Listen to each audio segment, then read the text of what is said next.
Hey everyone, welcome to GameFace, episode 251 on Sifted Games. This is the flagship show of Sifted Games at sifted.net. Hope you're settling in. We're ready to give you the next couple hours of intense gaming discussion based on all the biggest topics from the last week. I'm Shane Satterfield, your humble host of the show. You can find me on Twitter at Dinfire, and alongside me, riding in the sidecar, is Matthew Kyle. What's up, Matt? The sidecar is bumpy. And you can find Matt, by the way, on Twitter at mkyle. That's Keil. You can find Sifted on Twitter at Sifted Games. If you can't afford to contribute to our Patreon at patreon.com/Sifted, make sure you follow us there. That way you'll know when all our free content goes up on our YouTube channel. How has your week been, Matt? Kind of busy. Not with playing games, I'm guessing. Not really, no. In fact, I missed one that I meant to get to. I didn't get to Pac-Man 99. Oh. Although I will get to it because otherwise I know those disappear. Yep. Nintendo has trained me well. And we'll get to it in the show as well. I did play a good bit of it, so. Yeah, mostly like, I don't know. This home stretch of the pandemic is a trial at this point. Not that I feel like I should be used to it by now, but it's like worse now. So I'm just trying to distract myself from things. I think a lot of people are right there with you, Matt. I think we all feel really ground down at this point because I don't think if you'd have talked to anyone a year ago, anyone would have ever dreamed that we'd be here at this place now. No. I mean, I remember talking to people and thinking we'd be, out and ready for birthday parties at the end of May. Well, originally it was 2 weeks, remember? It was like 2 weeks to flatten the curve. I mean, I knew that wasn't believable, but it's I think it's funny. I remember I think the last time we did the show in the studio all together, I had to leave at like 4 I had to leave at 4 sharp because I had to get down and pick someone up in Irvine. Yep. And I was like, it's gonna take like an hour and a half to get there. And then we'll have to like hang out at the mall down there until like traffic dies down and come back. And I got from where you are, the studio in Santa Monica, to Irvine in 20 minutes. Yeah. At 4 p.m. on a Tuesday, and I was like, okay, what is going on? Like, but like, look, when there's no traffic and on a commute hour and a weekday in LA, like. The aliens might as well be landing. Like, you're like, what's going on? What happened? And then like I got there and I picked her up and we went to Irvine's, the little mall there. We got something to eat. And actually reminiscing about this reminds me, the last restaurant I ate in was a California fucking pizza kitchen. The last restaurant I ate in, I think, was Lucille's Barbecue. The last thing I did was I went to see the Penguins play the Kings. And we went and sat and I looked at my phone at the traffic just to see like, oh, I wonder what it's going to be like, just for fun. And it's like 20 minutes to her apartment up in LA. I'm like, we could just go now if you don't want to hang around here for like another hour. It's like, yeah, let's do that. We went back and that's when I knew things were real. Yeah. It was like, okay, something's actually going to happen here. Yeah, because we actually did do a show like a week after things were starting to get intense. Yeah, but I didn't come in.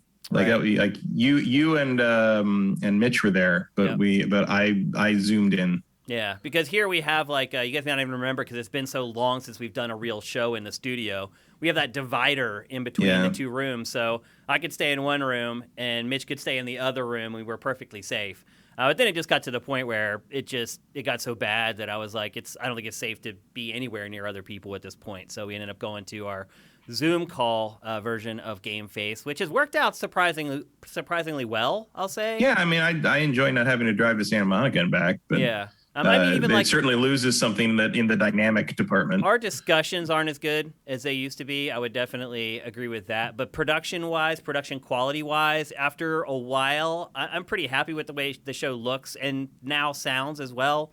When we first tried, and people probably wonder why Matt now can't see the B-roll. It's because the way we were sending the B-roll through Zoom, it goes back into a computer. Well, that was what was creating the echo on the show for a couple episodes when you guys were like, oh, I can hear Shane's voice echoing. That's because my voice was getting sent back into the PC, into Zoom, and it was picking it up, and that's why Matt can't see B-roll now. We had to unplug that device, so it's not kind of sending my voice back around in the loop. But otherwise, I've been pretty happy with what we've managed to do with the show. It's been crazy, man. Like, it's crushed us financially, to be perfectly honest with you. Like, I did my taxes like everybody is doing, and I literally cried when I saw how much money I made last year. Like, it was I'm not even going to say how much because it was literally embarrassing how much money I mean, you're still open, more than ArcLight can say. We are open, but we are holding on by a thread.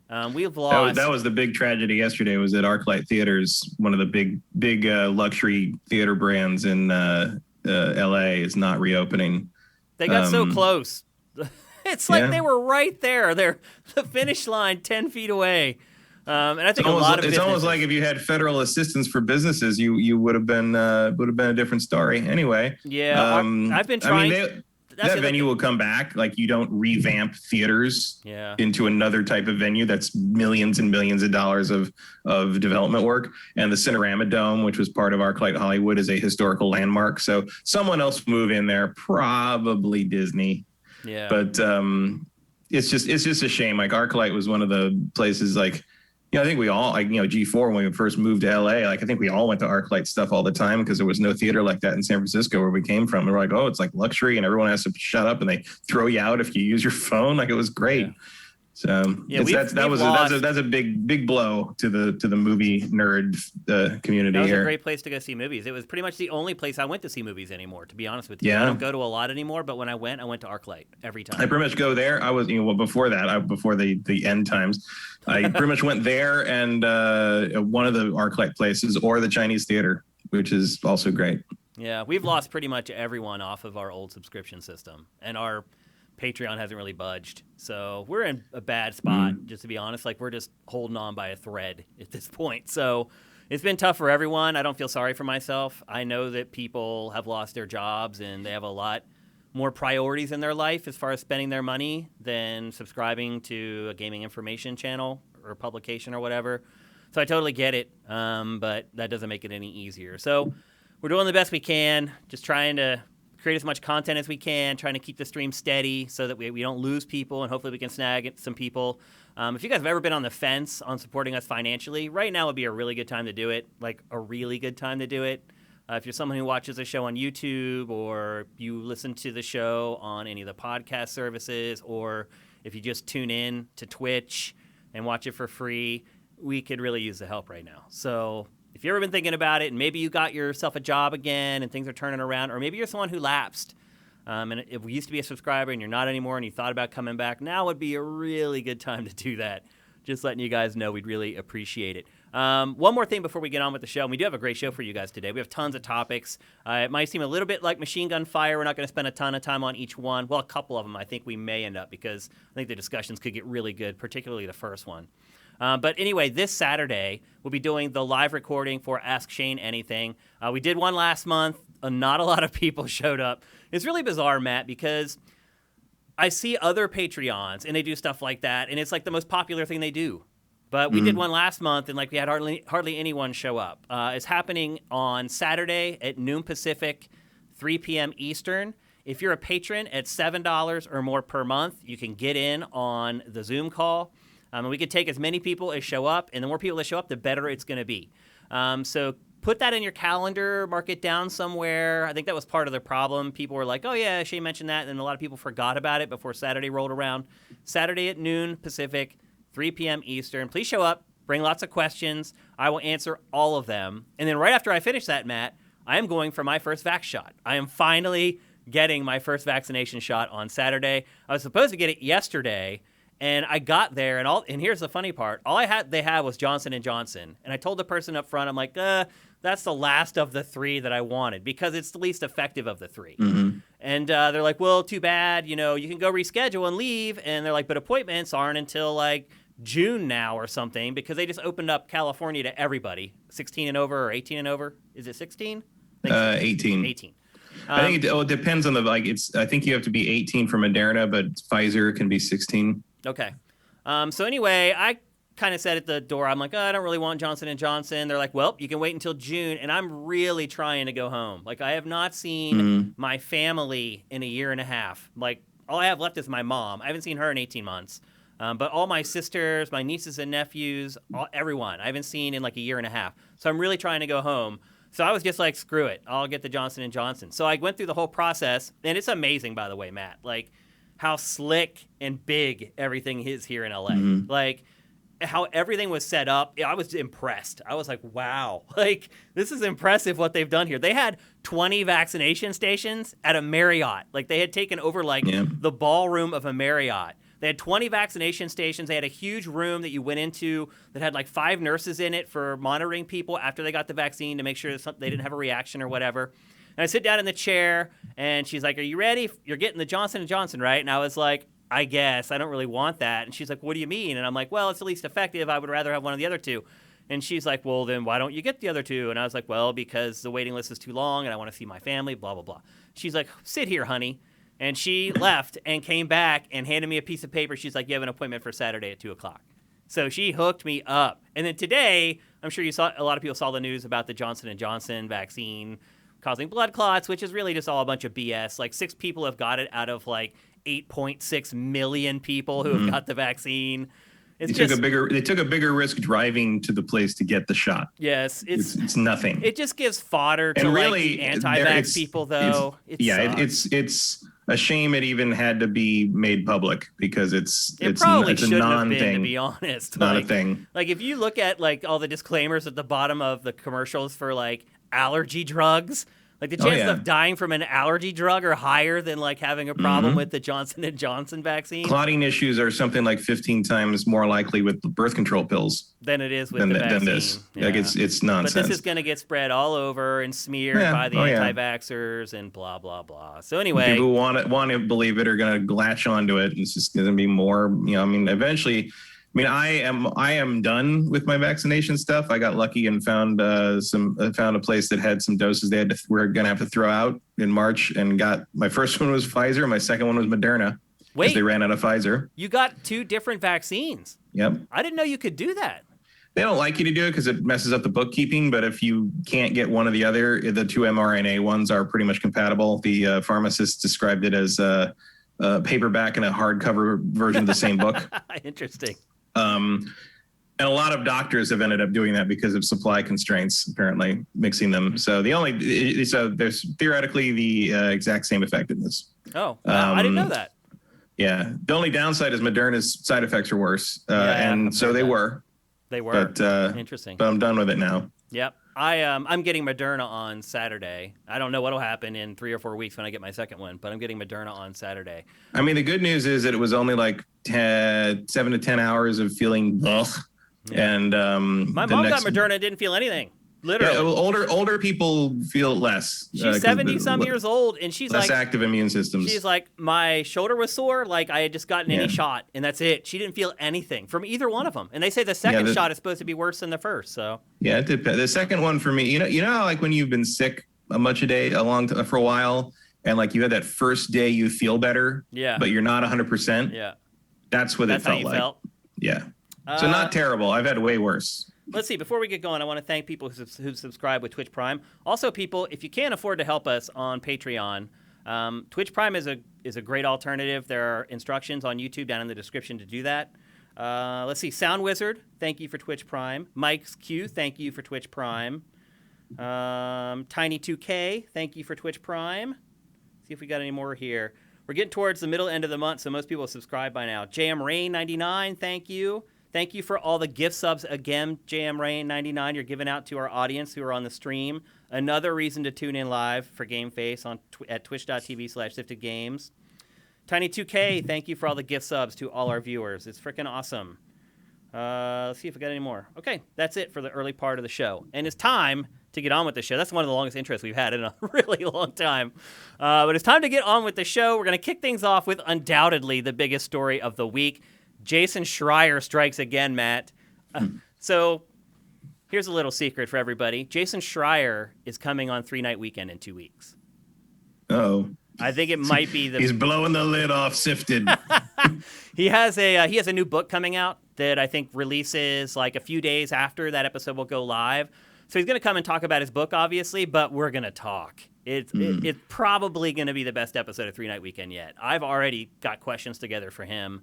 I admire his work a lot. I wish there were more Jason Schreiers in the gaming industry and less influencers / cult of personality people, to be perfectly honest with you. But I really respect what he does. I think you'd have to work in games journalism to understand how hard it is for someone like Jason to do what he does, because no EIC or head of editorial or head of content at a gaming publication is looking for someone to work 2 weeks for one story. They want you to just constantly be cranking out content to feed the machine. The fact that Kotaku allowed him to do that, again, I have a lot of respect for Stephen Totillo for allowing him to do that and be literally a real journalist. And so I have a lot of questions along that stuff, talking to him about how he gets his scoops. It's going to be a good episode of 3 Night Weekend. But anyway, he strikes again. He breaks yet another story, this time about, I guess the bigger story, Matt, is about how Sony is maybe starting to shift a little bit in how it looks at game development. But caught up in all of that was that Days Gone 2 has been canceled, or actually was never greenlit. And this rides on the heels of the fact that the 2 studio heads from Sony Bend left the studio last December. So Schreier posts his story, and it's another barn-burning story with tons of detail and information about what's going on behind the scenes at Sony. And then that's followed up by David Jaffe, who ends up doing an interview with the last person to leave. I think was he the lead designer, I believe? Jeff Ross? Was he the lead designer on Days Gone? I thought he was the creative director, but I might be wrong. But those 2 positions left Sony Bend basically after all this stuff happened, because the sequel to Days Gone, which was going to be just called Days Gone 2, was nixed by Sony back in 2019. So it's been a long time that those guys have known that their project wasn't going to happen. And to paraphrase the story from Jason Schreier, essentially what happened was they pitched Days Gone 2 to Sony. Sony rejected it. And then Sony started pushing sort of support stuff on Sony Bend. So Sony Bend then pitched Sony the idea of remaking the first Uncharted. And that was something that they would have been excited about. And honestly, Matt, I think that probably would have been a good idea, because the first Uncharted could use to be remade. If you play it now, it feels like a game from another time. It doesn't feel like a modern video game. And I think they probably could have done that game justice. However, Sony had other ideas for Sony Bend, and instead, it wanted Sony Bend to work on a remake of the first The Last of Us for PlayStation 5. And this project was actually pitched by Sony San Diego, and Sony San Diego formed a small team that was never even officially announced or anything, of I guess they said 30 or 40 people, and had wanted to do the project. And then, essentially, Sony took the project from Sony San Diego, and that team ended up dissolving, and they tried to shove it onto Sony Bend. And that's sort of the Crib Notes version of Schreier's story. Did I miss anything, Matt? I don't think so. That's everything as I remember it. And there were further rumors that the Last of Us thing was really a remake that was also trying to bring it in line with what the TV show is going to be. So it would have been kind of a remake reimagining sort of thing, which I guess I can see. I don't know. I feel like neither of those things need to be remade. Like Uncharted is pretty creaky, but it's been done. Last of Us has been done. Look, Matt, I don't get the point. Another version of The Last of Us is freaking insane to me. Insane. Yeah. We just got the upgraded PS5 version of the game. The game has sold 20 million copies. It was a PlayStation Plus free giveaway. Why would they spend the resources of one of their big first-party studios like Sony Bend to work on a remake of a game that's already sold 20 million copies and isn't that old? What do you think the reasoning is behind that? I mean, it is. I replayed it last year, and it is. The first one is kind of creaky at this point. I thought it was always a little creaky, actually, gameplay-wise. But anything, it's 8 years old. Any 8-year-old game, with very rare exceptions, is going to feel that way. Gameplay evolves, and games age worse than almost any other entertainment medium, because the way you engage with them changes and gets better as time goes on. In fact, today's Pactor Factor we just published today for patrons and Twitch Prime subscribers, mind you. He talks about that, because the question is, can Game Pass become the Spotify of video games? And one of the points he makes is that games don't age the way music does. He talks about how his daughters know all the words to the song American Pie, and the song is ancient. It's literally like 50 some years old. Yeah, that song's older than we are. And they're listening to that song, and they've learned all the words to that song. And his point is like, that doesn't happen with games. It's a churn. No. And that's what, one of the few things I agree with Hideo Kojima on is when he's asked the question about games being art, he kind of sidesteps it, but he basically says like it's, making it is art. Like there's art in games, but he has trouble categorizing the games themselves as works of art because the experience with them does not remain consistent. Like I think his comparison was like, if you look at the Mona Lisa or watch Seven Samurai when they were made versus now, you are getting a comparable experience to what both of those people are getting a comparable experience, right? Mm-hmm. Like watching a movie hasn't really changed appreciably since Seven Samurai was made. But if you try to play Metal Gear on the NES now, mm-hmm. that's a very big difference in terms of how you engage with that piece of work. So I kind of agree with him that the lack of, the fact that you need some kind of nostalgia or some kind of like preset context and I've had that on my mind the last day or so, especially because I finally went back and turned my PS3 and Vita back on. In fact, here's my Vita sitting right here. I put mine back into its box like a month ago. I probably shouldn't have. I should have waited an extra 2 weeks. Well, I loaded up the stores to see if there was anything I want to buy before all this stuff shuts down. Yeah. And I was, picking out things, and like, of course, nothing's on sale because they know they got us over a barrel there. But I was looking at stuff, and I'm like, oh, maybe I should get digital versions of like Persona 2, since just to have them on there, even though I do have the physical copies. And like, part of me was like, I don't know if I ever want to play those games again. Yeah. Like, I didn't play them too. I played Persona 1 when I was on the PS1. I never played Persona 2 because it didn't come here really, except for Eternal Punishment. And like when Innocent Sin finally got brought over to the US as a PSP game, and I played it and I didn't like it very much because it was archaic. And it's an ongoing problem. I rarely go back and play old games, Matt, like hardly ever. I find it very hard to do, to be perfectly honest. Sometimes with stuff that I really like or have strong old feelings about, but it's very hard for me to go back to an old game that I didn't play at the time. Yeah. I noticed that over and over again. Yep. I don't really enjoy it, to be perfectly honest with you. Even just like playing with like the old controllers, like the N64 controller. Like I loved it when I had the N64. I thought it was like God tier when the N64 was active. But now you go back to that controller, like it's just a pain in the ass to play anything with it. Yeah. I enjoy doing that for like with the Duke and stuff like that. But the novelty wears off pretty fast. Yeah. It's like why are the or even on the controller S when I was playing like some old original Xbox stuff, I was like, who put the black and white buttons down here? Who did that? I forgot about those black and white buttons. Why did you move those over there? What the hell are you thinking?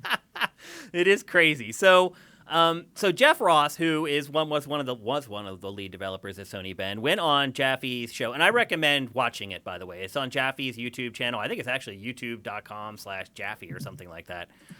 The broadcast is like 4 hours, but you really only have to watch the first hour because the first hour is Jaffe interviewing Jeff Ross, and then the rest of it is just technical difficulties and like fans trying to call in and ask him questions and having to suffer through the inane chat. I'll say this, Matt, watching that, I really appreciate our chat.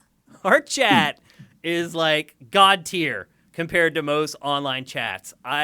Watching that drivel scroll down on Jaffe's channel, I was like, my God, we're spoiled. Like, it's just bot after bot and people just spamming like hateful crap. I was like, man, we don't get any of that. Like, it's just intelligent discussion in our chat on GameFace, which I think portends to the fact that we've kind of pushed all along for an older audience on Sifted, and I think that has definitely helped. But wow, I hadn't seen anything like that in a while. I don't watch a ton of streamers on Twitch, to be perfectly honest with you. So anyway, Jaffe's interview with Jeff Ross is like the first hour, and I do recommend going and watching that and supporting his YouTube channel because he did score the interview, and he did do a pretty good job with the interview. I think he could get away with more than most people could because Jeff knew that he used to work at Sony. And so also, Jaffe knew the right questions to ask because he has worked at Sony and he's been in that ecosystem. And probably one of the bigger things that people are wondering was, did Jeff Ross leave because of Days Gone 2 not getting greenlit by Sony. And first thing is that Jeff said that I can't say a whole lot because I'm under NDAs. So totally get that. But he did share a lot, and we're going to get into some of the stuff that he said, but he also, people were attacking Schreier after that interview and saying, see, he didn't corroborate a lot of the stuff that you said in that article. And Jeff Ross went on Twitter and said, I'm just going to say this. Jason Schreier is a professional who works very hard at his job. He is able to say things I am unable to say. End of tweet. Basically saying everything that he said is right on the money, 100% correct, without saying it and breaking an NDA. And I'm guessing he talked to a lawyer before he sent that tweet. At least I hope he did, to make sure he was covering his butt. But Jeff Ross said that what happened was when they first started Days Gone, they were a team of 45 people. And they were falling behind, getting way behind. Because remember, that game was shown a long time before it ever really came out.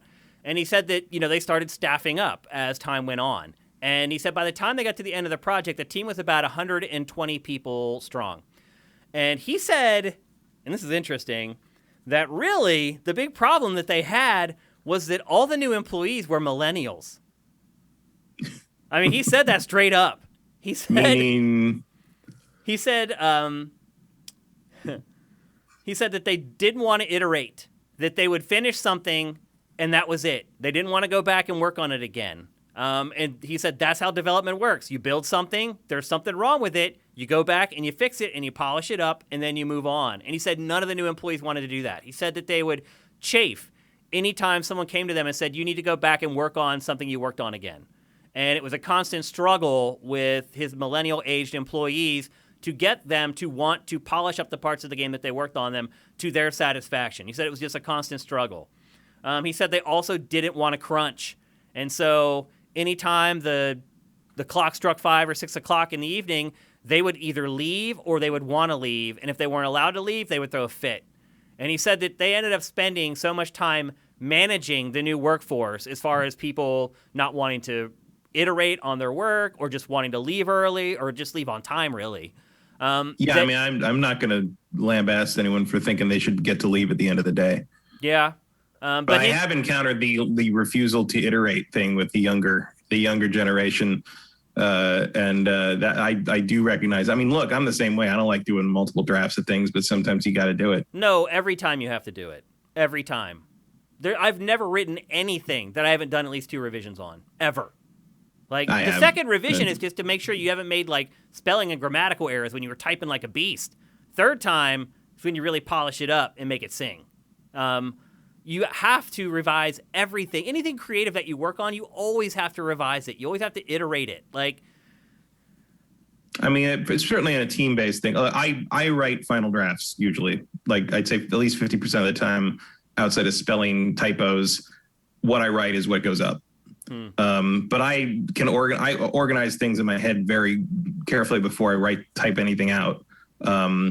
As far as I understand, most people do not do that. And when you're dealing with a team-based project, you have to incorporate multiple points of view and ideas into what the final thing will be. And since each person has to do their own part, those parts have to then have, notes given and ideas incorporated and tweaks made. And sometimes someone's going to think of something that you didn't think of when you made that part of it. And like that is that's the whole potato of game development. Like that's how it works. And look, he said that he doesn't want to crunch either. He's like, I hate it. He's like, I would like to be able to spend time with my kids and my wife. I would like to go home and kick up my feet. Also, like, one of the ways to not crunch is to do the iterating without arguing about it.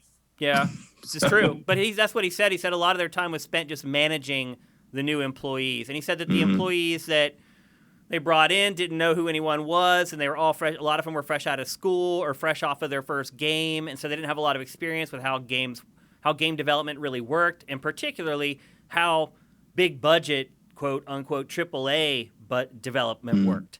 I mean, it was an interesting thing to hear, just because, like, I know there's Days Gone has its fandom at this point, which I don't know. Like, I feel like there's like this weird trend now of like picking a mediocre thing and deciding it's the best thing in the world and refusing to admit that there's anything wrong with it. But like, Days Gone is fine, but like, And it's not like I wanted a Days Gone 2 necessarily, but I will say that like the lack of a Days Gone 2 is a little disappointing because it felt like a Days Gone 2 would really solidify the ideas that were in that first game, because a lot of the ideas in the first game I like a lot, but it just felt like a lot of the ideas in Days Gone, I was like, oh, so you just stopped there. Like you just, that was it. And that makes a lot of sense when he says that they had trouble going back and polishing stuff and reiterating on things, because a lot of the basic gameplay elements of Days Gone feel like second or third drafts at best. Yep. And like, the horde mechanic is really cool, but it feels half baked. Yeah, it does. It feels half done. A lot of the game felt half baked to me. Yeah. I'll be honest with you. A lot of the game did. And his point about crunch was like, I don't like it either. And I don't like having to tell people that they need to stay late or whatever. He's like, but we didn't have any more budget. Sony wouldn't give us any more money. We had the max amount of employees that we were going to get. And the game was already completely late, completely delayed, and in a lot of ways still broken. And so what are we supposed to do? Wait another 5 years for it to come out? Sony just cancels the project then. Nobody gets their names in the credits. Nobody gets any credit for anything that they've done. And he's like, so what is the worst of the two evils? And he's like, Sony was very gracious as far as paying people crazy overtime rates for their work. So he's like, I was between a rock and a hard place. He's like, I wish I could run a studio where there was no crunch. I wish there was no crunch on Days Gone. But what am I supposed to do? Just cancel the project that we've been working on for 6 years? Like, what do you do if you're going to join most game development teams, I think, it's not like crunch should happen, but it's sort of a reality of, it's a difference between what's, how things should work on paper and the real politic of the situation. Like, you got to admit that you might have to do that. Not everyone can be Relic. Relic had a thing came out about Relic this week. There's no crunch at Relic. Like, they just don't do that. Like, they plan, part of that is probably because almost everybody at Relic is like 40 minimum, it's just a bunch of old guys with like old guys and gals with families and lives to get back to, and they just plan everything out and they know what they need to do and they get it done. Yeah. They're really experienced. Yeah. And, obviously, but again, like, Relic is a fairly independent situation, and they know exactly what they're making. Sony Bend is beholden to a corporate master that doesn't really give a shit what they need. They just want that zombie game out in a timely manner, and they weren't getting it. So that was what was going to happen, I guess. What is the answer, though? So if you're in Jeff Ross's position, what do you do? I mean, there's nothing you can do. I mean, I guess you give a speech to the whole company saying, like, this is the reality of things. Like, and if you don't want to do that, I guess, you're free to go. Yeah, I mean, that's the other thing is that, people are free to leave these jobs. If they don't like it, they can quit. They don't have to stay there. It's a shitty situation, and it's kind of a non-answer. It's not, it doesn't solve anything, but you're not going to change how Sony works. It's certainly not at a studio that, like, Sony doesn't really seem to care that much about. Like, you're not churning out stuff like Naughty Dog and Insomniac. Like, you're not really paying Sony's bills. So, Sony's going to see a place like Sony Bend as, like, you should be grateful that we'll allow you to continue to exist, kind of thing. Yeah. Not everybody gets to be Team Eco and deliver a game for 11 years and then have it turn out to be The Last Guardian. Well, that was sort of the next angle to the whole discussion. And again, go and watch it. If you have some time, watch Jaffe's conversation with him. That was sort of the next angle on their conversation, was talking about Sony internal development in general and how it seems to be pulling away from doing solids for the gamer, meaning developing and publishing kind of these smaller projects that probably aren't going to generate a ton of revenue, but do generate a lot of goodwill among its fans. And this shift to what they kept calling the 4A game. And what was the thing that Jaffe called it? Sony is firmly in the Neil Druckmann business, which means quadruple A games, this new thing that they're saying now, these very polished single-player experiences that take maybe not necessarily all that long to develop because Sony just throws mass amounts of resources at it. So Sony is offboarding a lot of the work for these quad A games to these kind of studios for hire, like Blue Point, Sony Bend, these other studios that used to maybe work on their own IP. Now Sony's starting to utilize those studios to pitch in on these quad A games, which Ubisoft has been doing for years, bringing a bunch of studios, and we're starting to hear that more from more publishers now, and apparently that's what Sony is doing. But you saw, like, Shuhei, who has been a figurehead at PlayStation for years and years, kind of the conduit for the gamer between consumers and Sony corporate. He kind of loses his job. Sony Japan studio gets dissolved. And look, so again, Sony Japan studio didn't make a lot of games that were big sellers. Like, they made a lot of games that had cool concepts or maybe showed off the hardware, like Knack comes to mind as one of those games that, like, wasn't all that great, but it did kind of show off what the PS4 was capable of doing. They would do a lot of those pet projects. They helped finish off, like, The Last Guardian. Things Gravity Rush. Yeah, stuff like that, like, they worked on, but they weren't probably pulling their weight financially, but I think with goodwill with the player, they were probably worth whatever amount of money Sony was spending on them. And it helped create a more diverse portfolio for Sony. Like, you know, it wasn't just the AAA, you know, cinematic third person behind the shoulder, you know, narrative game. It was, you had weird stuff here and there. You had more traditional stuff here and there. You know, it kind of rounded out the library. But and it filled holes when you're taking 4 or 5 years to make each big game, it fills in those holes.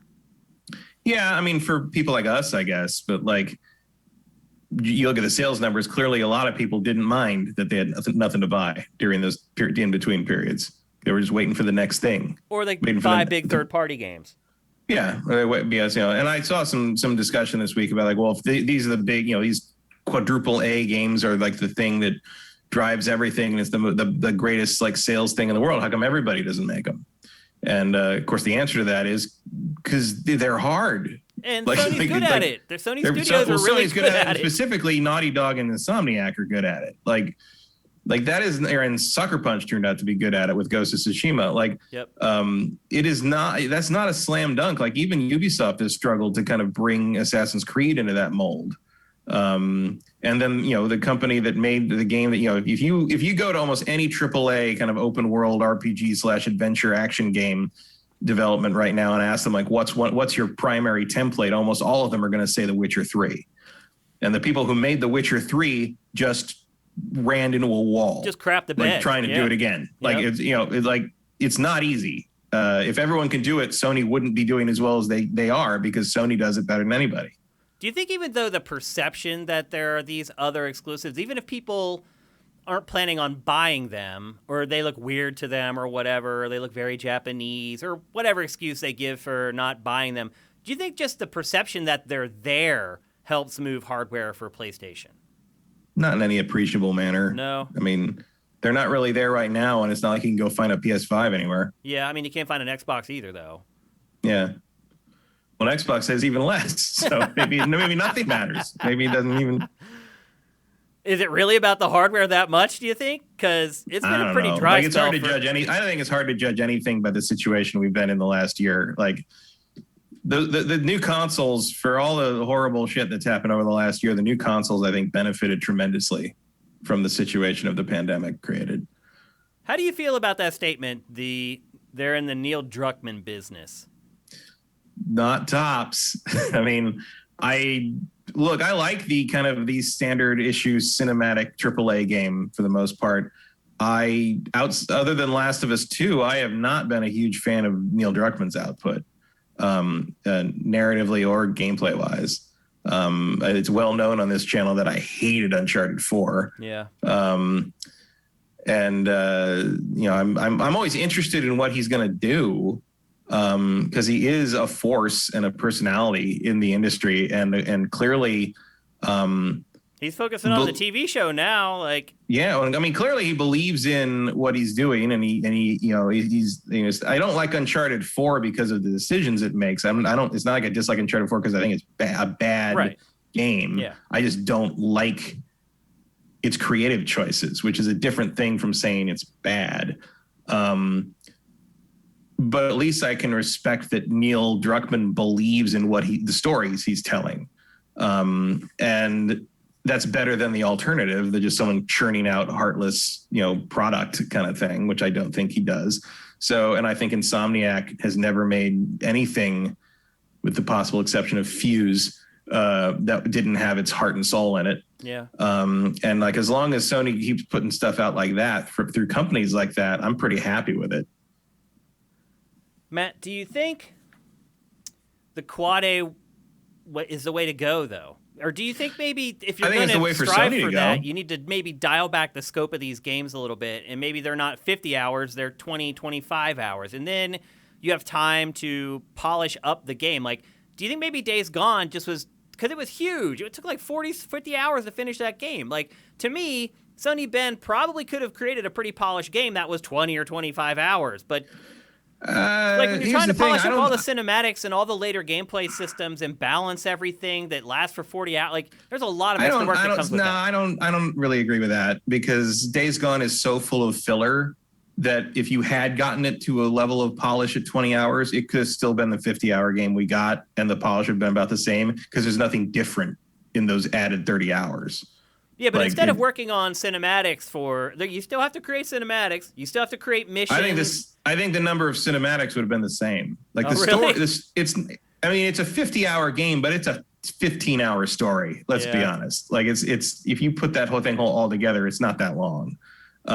It's just padded out with tons of open world bloat. It still takes work to do that stuff, though. You still have to program the missions and polish them up and make sure there aren't bugs. But it's not on the level. I mean, Days Gone's problems stem from its base existence of gameplay feeling kind of rough and weird and unfinished, and someone didn't research exactly how much fuel a motorcycle burns, apparently, because holy shit, that happens too fast.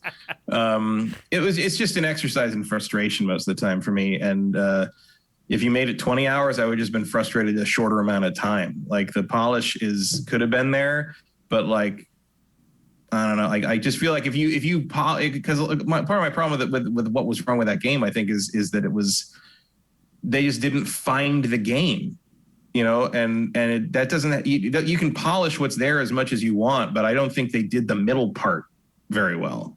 You know what I mean? Yeah. Like the stuff that I have a problem with in Days Gone is not end of development cycle stuff. It's like your choices about when you were done with this gameplay element are fundamentally flawed. It's like right now we're watching B-roll for The Last of Us Part 2, and we just saw like the snowball fight. Like that's kind of the stuff that sets Naughty Dog's games apart. They have the time and the resources to create a random snowball fight before you go on a mission that other games, they don't have stuff like that. Do you think it's worth it, though, in the end? Now, look, it sold very well and did very well for PlayStation, but it took a really long time to make the game. Do you think that stuff pays off ultimately? I mean, I think part of the reason that Sony wants these things is to be able to hold up their platform and say, we have this prestige content. Yeah. I think it's worth it to them. I don't know what kind of profit margin Last of Us 2 made. I assume it's decent. Making a game for that long is going to cost you in the hundreds of millions realm. It made more than that. In the long run, it's probably going to do just fine. It turned a huge profit for sure. Yeah, it's going to move plenty of PS4s. It'll probably move plenty of PS5s if and when they get that PS5 update out. Sony gets to point to this thing and slap all the Game of the Year award things on the box, and this is what we make. We make great stuff. We make top of the line stuff. It's hard to place a monetary value on that, though, isn't it? It is. Like, what is that worth, But apparently it's easy to place monetary value on a game that doesn't do that, which is Days Gone. Yeah. Yeah. Like it's sort of, it's not even that like you have to be a quadruple A super prestige franchise to survive in Sony land. It's more like you got to do that. And like, I don't think anybody would say Ghost of Tsushima is on par with Last of Us 2 in terms of like technical achievement. I do think it's the best looking game of last year, just in terms of art direction. Is it technically better looking than Last of Us 2 in terms of like the realism of the character models? No. Is it more pleasing to my eye? Yes. But like, is that on the same level? No, but it did sell on that level. seems like that's good enough, and maybe Sucker Punch gets a little more resources, a little more love in that regard. Maybe Sony suddenly sees them as maybe we have a third prestige house, and Insomniac and Naughty Dog are kind of their top dogs, and Sony Santa Monica as well, or maybe may call it a fourth. You get four of those engines running, and you got a pretty solid constant stream of content. We have Gorilla as well, who at this point I would almost put in that group. I think Horizon definitely puts them there. That's right, and certainly if Horizon 2 delivers, that's when you got five prestige houses running at the same time. Now, to be fair, Jeff Ross was very complimentary of Sony. He was not, and it wasn't just because he was under NDA. He was not throwing Sony under the bus. He wasn't talking trash about Sony. In fact, he was very complimentary. He said that they don't butt in, they don't intrude on the development process, they don't contact them and say, how is this going to appeal to a mainstream audience? They let the artists be artists, which I think that's good. His point and I do think that Days Gone was a bit of a risk on their part because Sony Bend had never made anything like that before. Yeah. And he did say it sold better than every other game they had ever made combined. And if you don't remember, they made the Siphon Filter games back in the PlayStation days. But he said that the budget for those games were like $1 million or $2 million. Yeah. And then they would they also make $300 million off of it. So they made a lot of handheld stuff, right? Yeah, they did. Yeah, so they unfortunately were one of the studios that got shoved onto the Vita and the PSP. So it's not that surprising that it sold better. Did they do Secret Agent Clank? Is that them? I don't know, actually. I don't know. Maybe someone in chat can look that up real quick.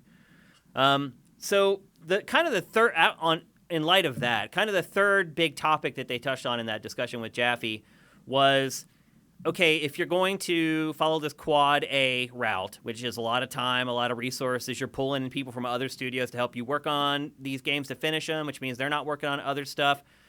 When you're doing that, you're sacrificing developing other things that might be more profitable. So he brought up games like Roblox, Fortnite, games that have recurring revenue streams that can generate billions of dollars instead of hundreds of millions of dollars. And he said that he felt that because they're all kind of funneling all their development resources into these few projects, that they're not setting themselves up for the future. And the other thing that he mentioned was Sony, every game Sony makes is a huge bet because it doesn't have the cash that Microsoft has and is competing with Microsoft. So it can't just throw money at problems and hope that the money fixes it. Everything has to make money at this point.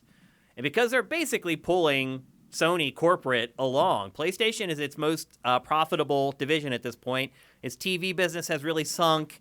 A lot of the stuff that Sony used to rely on to generate revenue, it can't really rely on anymore. And so he said that, they kind of have a blind spot at this point because they get, like you said, all the Game of the Year awards for these games, and they get lots of press, and the critics love their games. But ultimately, if you look at a company like Epic with one game has managed to almost generate more money than Sony corporate has. So he feels like the Quad A strategy could leave them open to being in deep trouble because Microsoft has these really deep pockets, and it can do both. It can develop these really expensive Quad A games, but it can also have teams working on this more experimental stuff that could really hit. And we've brought up before, Dreams was kind of a product that Sony had that probably it should have pushed a little harder. And it should maybe still be pushing it harder because the game's still there, but people don't know about it. It seems, I don't know, Sony's way of doing things seems very 1990s, early aughts, I guess is what I'm getting at. It's managed to become the ultimate publisher for like the early aughts and hasn't really kind of looked forward to what might be the next big thing. What do you think about that? I think an old chestnut of military strategy wisdom applies here, which is let's stop worrying about what they might do to us and start talking about what we're gonna do to them. You can't sit there and worry about what Microsoft might make. You can't sit there and worry about what might be the next Fortnite. If you're going to bet your whole company that you are going to create the next esoteric breakout hit that no one can predict, and the last one came from Epic ripping off PUBG, Player Unknown, who the hell, Player Unknown was a very accurate name for them when PUBG started. You can't place that's like planning your whole retirement around winning the lottery. Yeah. Like it has nothing to do with anything. Sony is placing their big bet on something only they can do. That's a smart move. And it is proven that it can do and replicate for the most part. Yeah. So until people no longer want really good, really polished, really slick, really well told stories in games, Sony's fine. Like that's the long and the short of it is Sony's fine until they aren't. But it's like God of War sold through the roof. Horizon sold through the roof. Tsushima sold through the roof. Last of Us 2 sold through 2 roofs. Ratchet and Clank's probably going to do it again. Horizon 2 is going to do it again. Like until that stops working, it would be madness to change course. And they're changing course a little bit here in terms of cutting out what they would see corporate wise as probably dead wood. And if the budgets really are as tight, if they need to cut the budgets on the other things down to keep funding their big bets in the quad A space, that's their lifeblood. So as much as we may not like it, as much as we will miss things like, say, Gravity Rush, whatever. And look, Sony Japan still has a publishing arm to it. Like, we may have lost internal development, but Sony Japan can still go out and publish weird little things like Tokyo Jungle or whatever. That's probably not going to go away. And I don't have an answer as to why games that are as good as like Gravity Rush 2, just nobody cared. I mean, I don't know. I some things just either catch or they don't. But I think the idea of sitting around trying to somehow outmaneuver the whims of the player base to try to predict the next Among Us, that's crazy. Yeah. Like you can't do it. And then kind of the final thing that they ended up talking about was how Sony doesn't respond to any of this stuff. All these stories break, all this news breaks, and Sony doesn't say anything. Jeff Ross brought up that, they had Shu, who now has been kind of pushed aside. They had Sean Layton, who was kind of the guy before that. He was oddly just kind of disappeared, and Sony has kind of become this faceless company. And that Nintendo has also kind of become this faceless company. After a lot of past, no one's really stepped into that void to become the new face of Nintendo.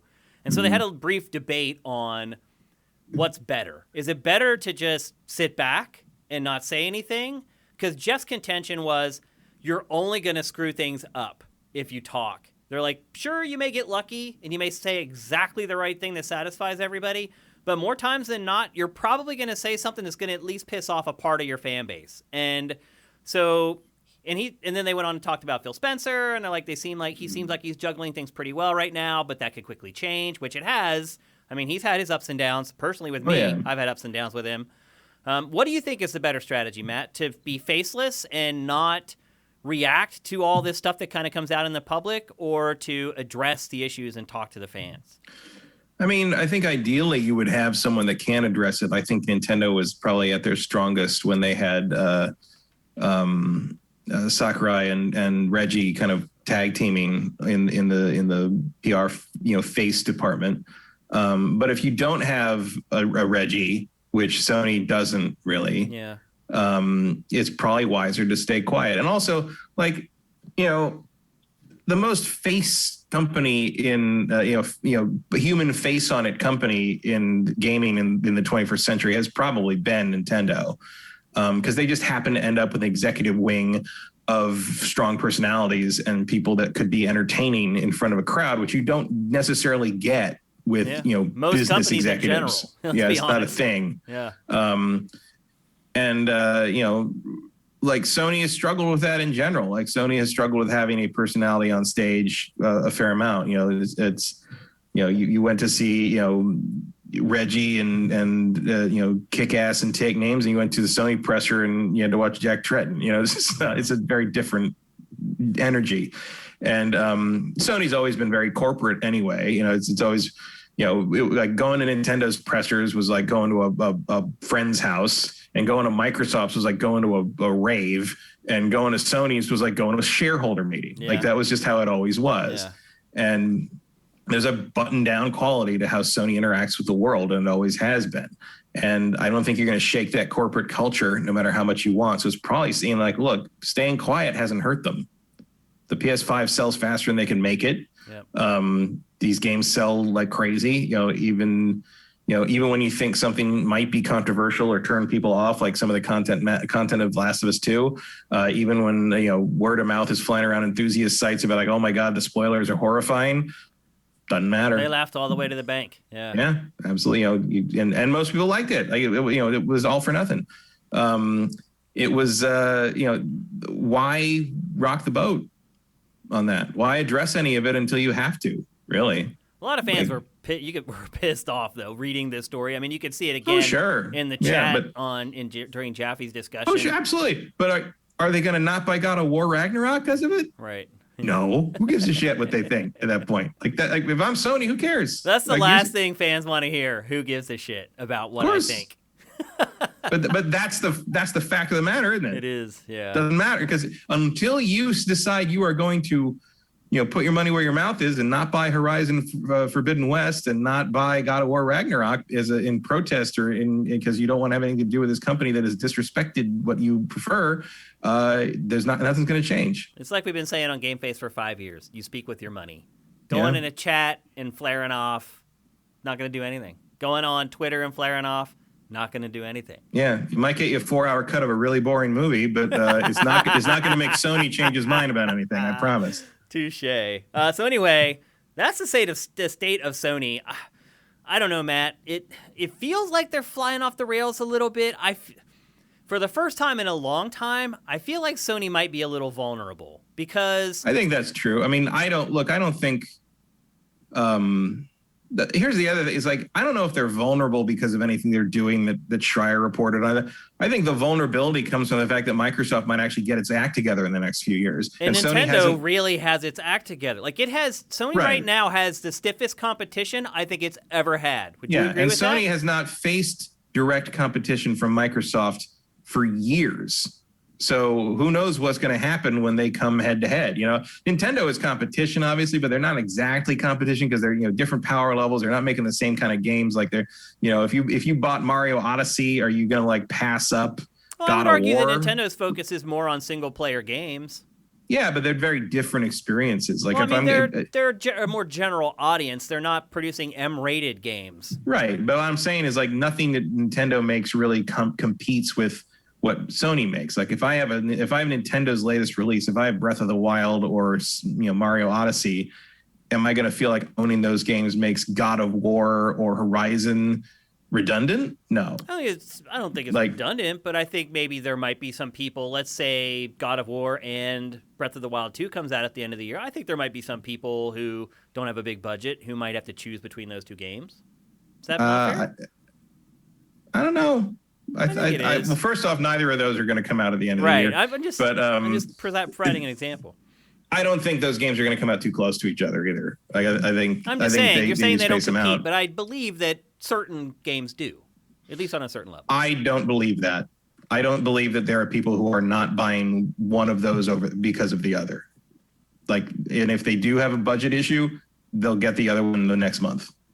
Like they'll get to it. Eventually they'll buy it. I am not going to not play one of those games because I have the other one. Like that just doesn't make sense.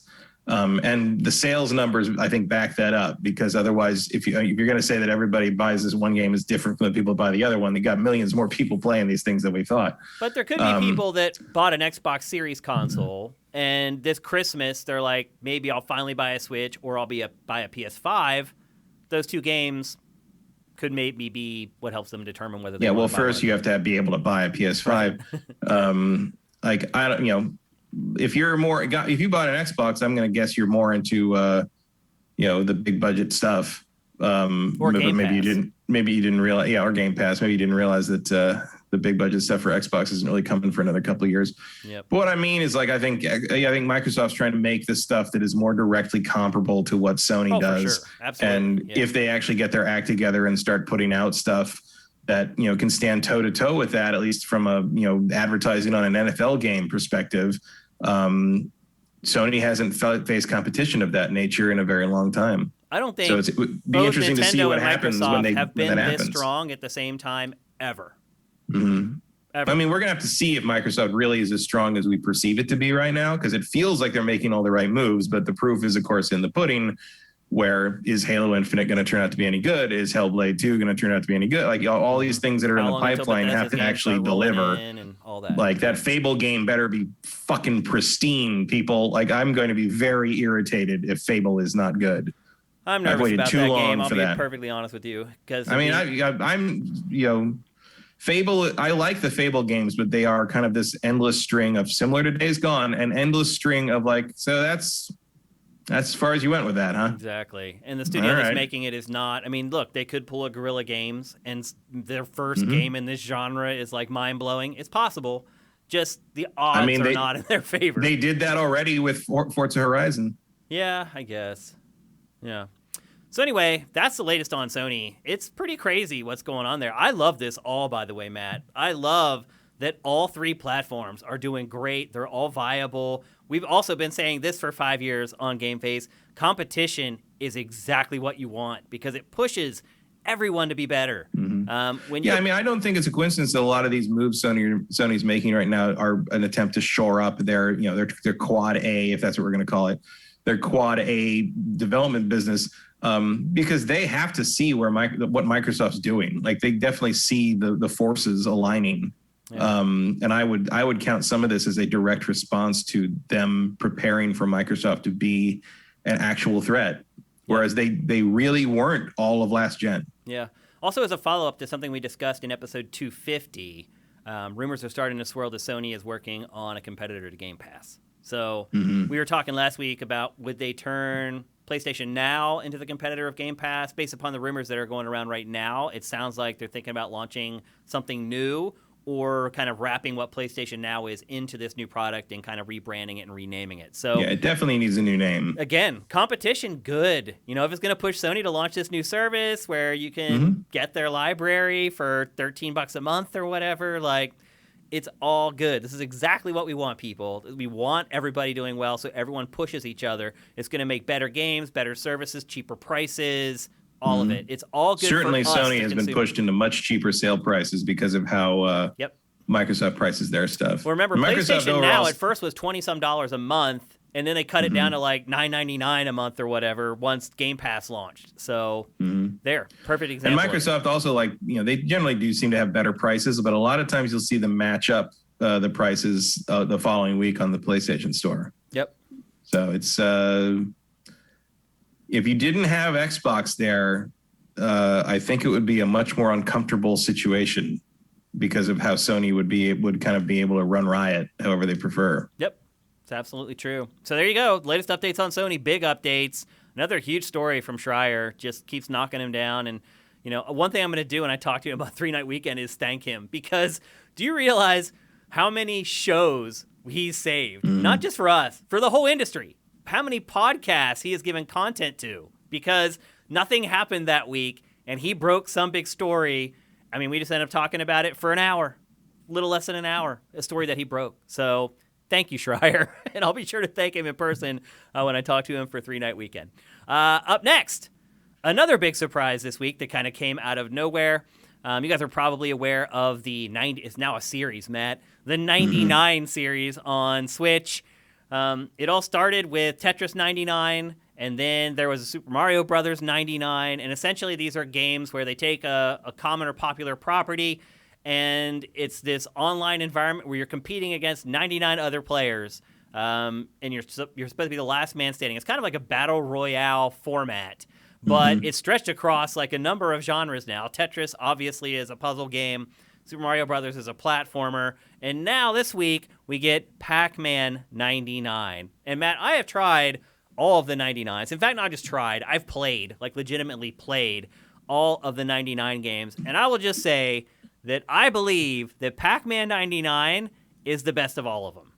And my contention for that is because, to me, it seems like the game that is most based on skill, your actual skill playing the game. And if I were to create a hierarchy for that, I would put Pac-Man 99 first, then Super Mario Brothers 99, and then Tetris 99 at the end. I still play Tetris 99 every once in a while. I don't know why. It is the most random thing ever. It's like you can just be killing it and just completely like down to the bottom, and you're rolling off all these tetrai, and then somebody just dumps like 20 rows of blocks into your board, and there's just nothing you can do. Like, it's very frustrating. And I just keep playing it because I like Tetris, period. Like, I wish there was just in that game the ability to play Tetris by myself. Yeah. I mean, obviously there's other Tetris. I mean, I don't like Tetris all that much. So Tetris 99 didn't do a whole lot for me. I like Mario 99 way more. Okay. But like, I did want to get to Pac-Man this week. I just didn't, because the Pac-Man concept is way more appealing to me than either of the other two. Yeah, and I think what they've done with Pac-Man in recent years in terms of kind of mixing that game up has been, like the Pac-Man Champion Edition stuff. Great. I think is genius. It really is. It's some of the best like kind of retro style gaming stuff I've played in forever. Like anytime you get me to, and Pac-Man 99 obviously does it too, but anytime you get me to eat a whole ton of ghosts all at once, I'm in. Yep. Like that's just one of the most satisfying things in video games. Yep. So and it's very satisfying in this game. So how it works, and the B-roll you're seeing right now is me literally playing the game for the first time. I probably should have went and re-recorded more now after I had played it for a while. And one other thing I would say is, and you can see me doing it right here, switch the controls to the joystick instead of using the D-pad. I used the Pro controller my first game. I literally couldn't play it worth a crap with the D-pad on the Pro controller. Once I switched to an analog stick, it was like night and day. So that's one of my pro tips for it. But basically how it works is it's just a normal game of Pac-Man for the most part. And the other thing I would say is the map doesn't really change. Like the board pattern doesn't really change. It's not like a normal game of Pac-Man where you clear the whole board and then you get the cherry board, and then you get the peach board, and then you get the pretzel board. You play the same board over and over, but the way that they work with the ghosts and with other characters, you don't really notice it. So the objective is not to clear the board. The objective is to be the last person standing out of 99 other people playing this Pac-Man. So eating the dots is basically a way for you to get a new fruit. And when a fruit appears, that will reset the board and create more dots on the board. Now you can see on the right there, if you're looking at the B-roll, there's that like vertical scroll of ghosts. If you eat those, they will attach themselves to one of the other ghosts. And then obviously you eat one of the power pellets and you can eat the ghost, and you can create these crazy chains of ghosts that literally, it feels so satisfying. Because after you get good at it, you can start getting to the point where you have a chain of like 40 or 50 ghosts that you can eat all at once. And just like the other 99 games, you have the ability to use power-ups, and you also have the ability to affect other people's play. So you can send, and it took me a while to figure out what these are. That's one thing I don't like about the 99 games, Matt, is they don't really explain like how they work or like what the strategy is behind the games. You kind of figure it out on your own, or eventually you go just Google it and somebody else has figured it out and they tell you. But in like all the other 99 games, you can kind of set how you attack other players. You can choose to attack like the leader. You can choose to attack people who are about to get knocked out and are in danger. And then you can also, on the left side of the screen, using like the face buttons, you can use your power-ups. But there are caveats with those. So you can increase like Pac-Man's speed, but like, and I don't remember this 100%. I can't remember what all the power-ups do. But like, for instance, maybe now when you eat the power pellet, the ghosts don't stay blue as long. You have less time to eat the ghost before they turn back to their normal form. Essentially, so you're seeing in the B-roll again, there's these other Pac-Men going around the board that are kind of hollowed out. Those are what other players send to you. And they don't kill you at first. Those ones don't. They just slow you down. So if you're trying to get away from a ghost and you run into one of those Pac-Men, it helps them catch up to you to try to kill you. But later on, if you keep going and you get inside like the top 20, some of those ghosts or some of those Pac-Men are actually red. And they just stay on the board. And if you run into them, you die. So there's this yin and yang in the game of, do you want to pick on the guy who's about to go out? Do you want to pick on the guy who's really good at the game, hoping that everyone gangs up on him and he actually gets bounced out? It's that kind of tug of war that you play with the game that has become very, very compelling. And then on top of it all, just how incredibly satisfying it is to stack a ton of ghosts on one of the ghosts, eat the power pellet, and gobble up like 40 or 50 of them. It's just, I can't really put it into words. I don't know, Matt, if like it's because I grew up in the arcades, and so I have a kind of this intrinsic thing where I feel like I need, or I just feel like this great reward from eating so many ghosts, because if you played Pac-Man, if you got 4 in a row, you're like, woohoo. Now you can eat like 40 in a row. I think it's the similar to how a lot of satisfying melee combat works. It's the fact that there's a split-second pause. Yes. After you eat each one. Yes. It feels like you're fighting your way up a chain of them, and that's what makes it feel so satisfying. Even when you have like 40 of them, it still does the pause, and then it's like spraying like them out to all the other boards. It's very rewarding. It's also, I would say this too, if you've played any Pac-Man in your life, this is the least difficult one to win. I've got like 3 wins in this game already, finishing first. I think I got 1 win ever in Tetris 99. I have 0 wins in Super Mario Brothers 99. So I think also it's more accessible, but again, I also do think it's more based on skill. And another thing about Pac-Man, like back in the arcade days, was eventually you can memorize the pattern for every board and just wipe every board. Now, I will say this, the ghosts do follow the same pattern every time, but it doesn't matter because eventually someone's going to throw some junk onto your board that just throws everything into chaos. So you can start out the same way like every time, and you kind of know where the ghosts are going to go for the first like 30 seconds or whatever. But eventually, the randomization of people sending stuff to your board just throws everything into upheaval, and it mixes everything up, and it makes every game feel completely different. And that's another advantage I think this has even over the traditional form of Pac-Man that we've all come to know and love through the years. So I'm having a ton of fun with this. It is free for people who have a Nintendo Online subscription. There is DLC that you can pay for, which is a little slimy. Like I said, I always wanted like just a single player of Tetris from Tetris 99. I don't know if they ever ended up releasing it as DLC where you had to pay for it, but I was like, bro, why isn't there just a free normal Tetris in this game? It's not that hard. The game's been out for like 40 years or whatever. So a lot of times they do hide stuff that you really want to check out behind the paywall in these 99 games. But if you just want to play the base game, the Battle Royale mode where you try to be the last pack standing, it is completely free if you have Nintendo Online. And as you guys know, Nintendo Online is pretty cheap anyway at like $20 a month or $20 a year. So I love it. And this has kind of turned into my new like go-to game when I have a couple minutes to spare and nothing to do, or I'm waiting for my wife to get ready to go pick up food for takeout or whatever. I'll just play a couple rounds of this. It's very fast. The matchmaking is really quick. Have you seen in this B-roll? There's no cuts in this B-roll at all. This is all literally, everything you're seeing as far as how long it takes between each match is exactly how long it takes. So it's very, very fast. There you can see me ranking up. When you rank up, you get like dumb stuff like an icon, basically. You get like new player icons. Again, just like the other 99 games. But again, this is my favorite 99 game so far. I highly recommend going and downloading it. And then as Matt said right off the top of this discussion, it's something that's going to be gone eventually. It will not last forever, which I think is really stupid. Like, I don't know what's up with Nintendo doing this with its games lately. Like Super Mario 3D All-Stars, why? Like, why would you?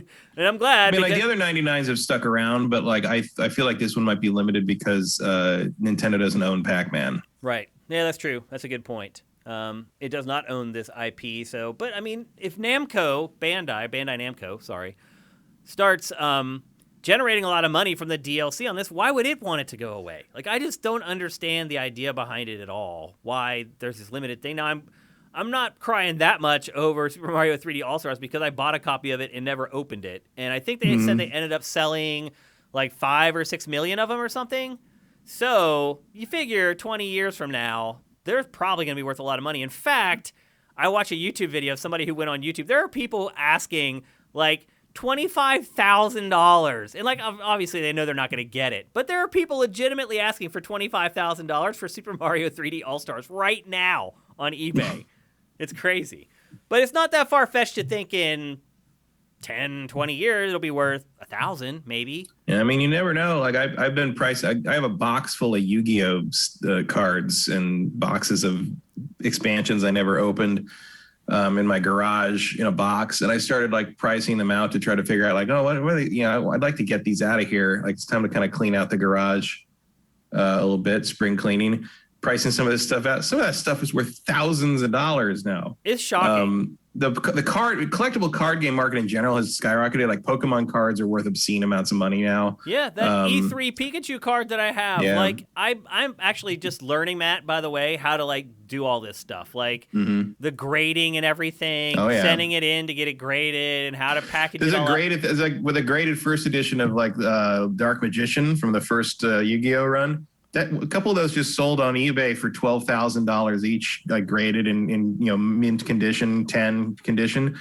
I have 4 of those. Wow. Like I should probably send a couple of those into that grading service and see what I get. But the thing is, Matt, it's so backed up right now because everybody it's gone crazy. Like the card. Well, so here's the thing. I got into a card game recently called Marvel Champions, which is it's not a collectible card. It's like where you buy packs of random cards and hope you get what you want. It's what's called a living card game, which means you buy like sets of them, and it's a set. You get the full set of all the cards, and you just play with what you get. There's no randomness to it, but it plays like a kind of a Magic game. And I wanted to put them in sleeves because you put them in like clear sleeves to kind of like protect them, because when you're shuffling them and messing with it, they can get kind of frayed up and stuff, and it's just a way to make them last longer. And I was going around trying to find these card protectors, and you can't find them because the Pokemon stuff has exploded so much that they literally can't make card protectors fast enough to keep up with demand for the Pokemon community. It's amazing. Insane. It really is crazy. I just have one card. I have that crazy E3 1999 Pikachu, red cheeks, whatever, like the most rare variant that I got literally on the show floor at E3 1999. Some lady walked up to me, handed me a little Pokemon plushie, and handed me that card in a plastic wrapper. And if you get a 10 rating, that card is worth almost $20,000. And I looked at my card, and I'm like, this might be a 10. It's perfectly centered. It doesn't have any of the problems on the edges, And then I started looking into it, and you're right, the services, the rating services are all backed up. You can't even get the sleeves to send the cards in. It's insane.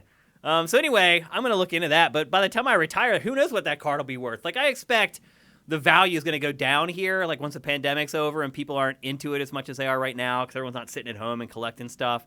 But eventually, it'll go down, and it'll start creeping back up again. It's never going to go down as far as it was a year ago. So if I hold on to that, maybe that'll be a nice little nugget when I go to retire. I'll buy me a boat or something. I don't know. Or at least a new fishing pole or something. Who knows? But it has been interesting. Yeah, don't buy a boat. Boats are a waste of money. I agree. But it has been interesting kind of diving into that world for the first time and kind of figuring. I didn't know anything about it. I never really collected baseball cards or anything where I would need to kind of understand how that all works. A lot of that is very new. The idea of an official grading service for comics and cards didn't exist when I was, working in those retail spaces. Certainly, I have sleeved thousands and thousands of baseball cards from working at the card arcade, the porn rental shop I was at in high school. It's like a combination Taco Bell and Pizza Hut. So when I first got that job, my first task was I was 15, I think. My first task was the owner gave me all his baseball cards that he'd collected his entire life, going back until like tops 1968 or something.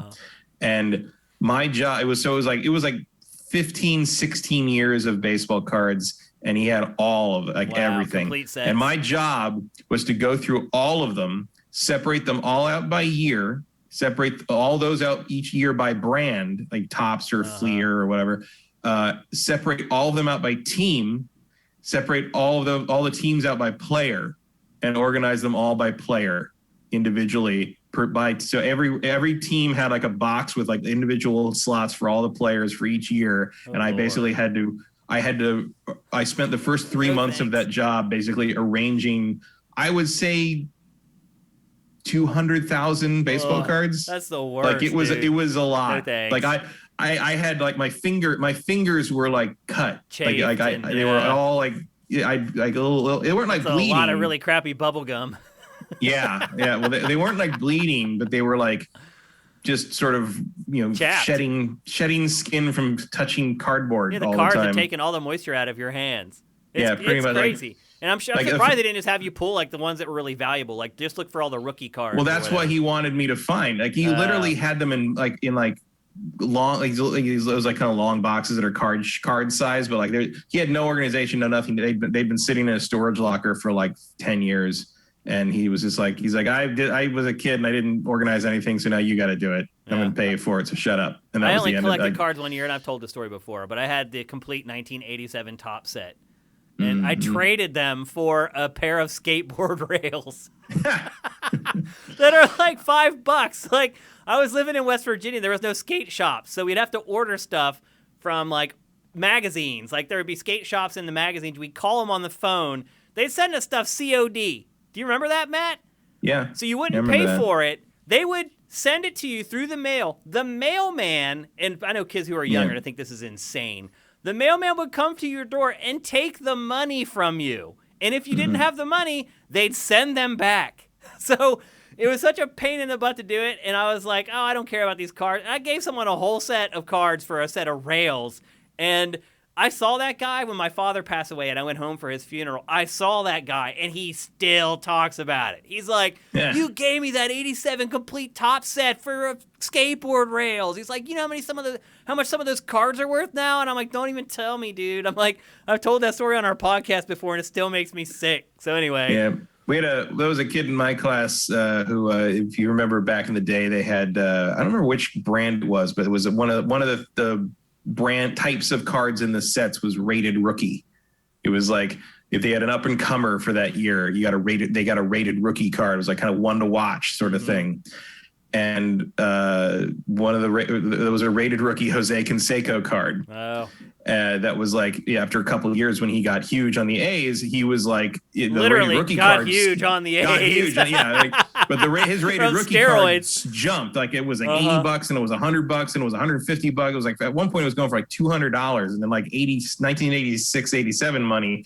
That's like, that's got to be about 600 now. Probably. It was a lot of money back then, especially for a kid. And you could sell that to a card shop. They'd give you like $80 for it, which was like a ridiculous amount of money for a card you got in a bubblegum wrapper. Yeah. But like my friend had it and he was like preparing, just like he's hanging on to it. He's like, I'm going to sell it right when it gets, because he's going to do even better. And like right near the end of the season, if they get in the World Series, I'm going to sell it then and to be able to.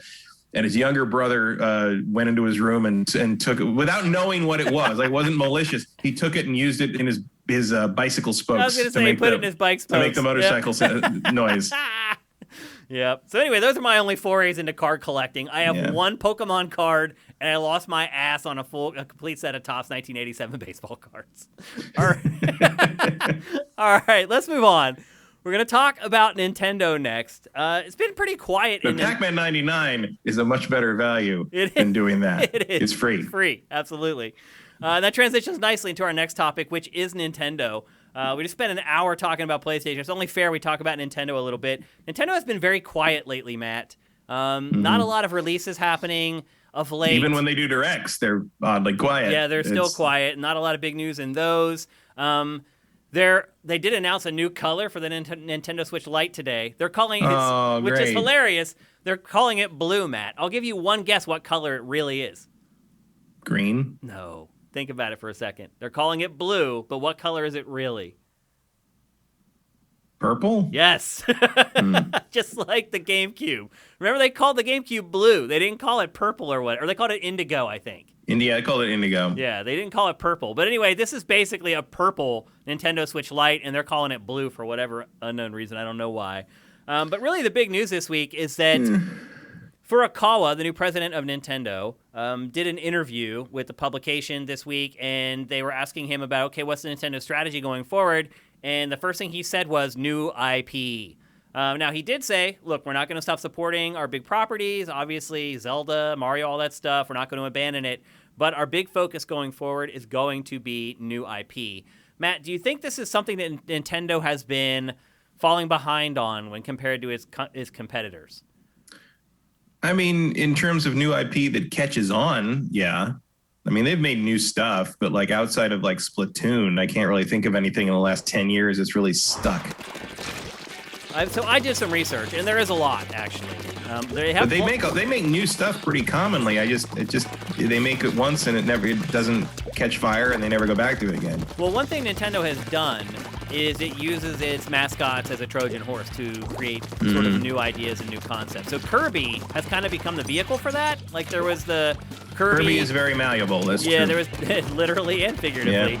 There was the Kirby like Battle Royale game. There's like the Kirby like Smash Brothers clone that they released recently. But there's also have been some unique IP. There's Ring Fit Adventure. That's one new IP that they've had that has done very well. You want to talk about something that costs more to get than it should? Yeah, exactly. But it's still doing very well. Like this week, it was like number 4 in the UK in sales. It has legs. Every time they make a new round of that, like it's gone in an instant. Like that is one of their.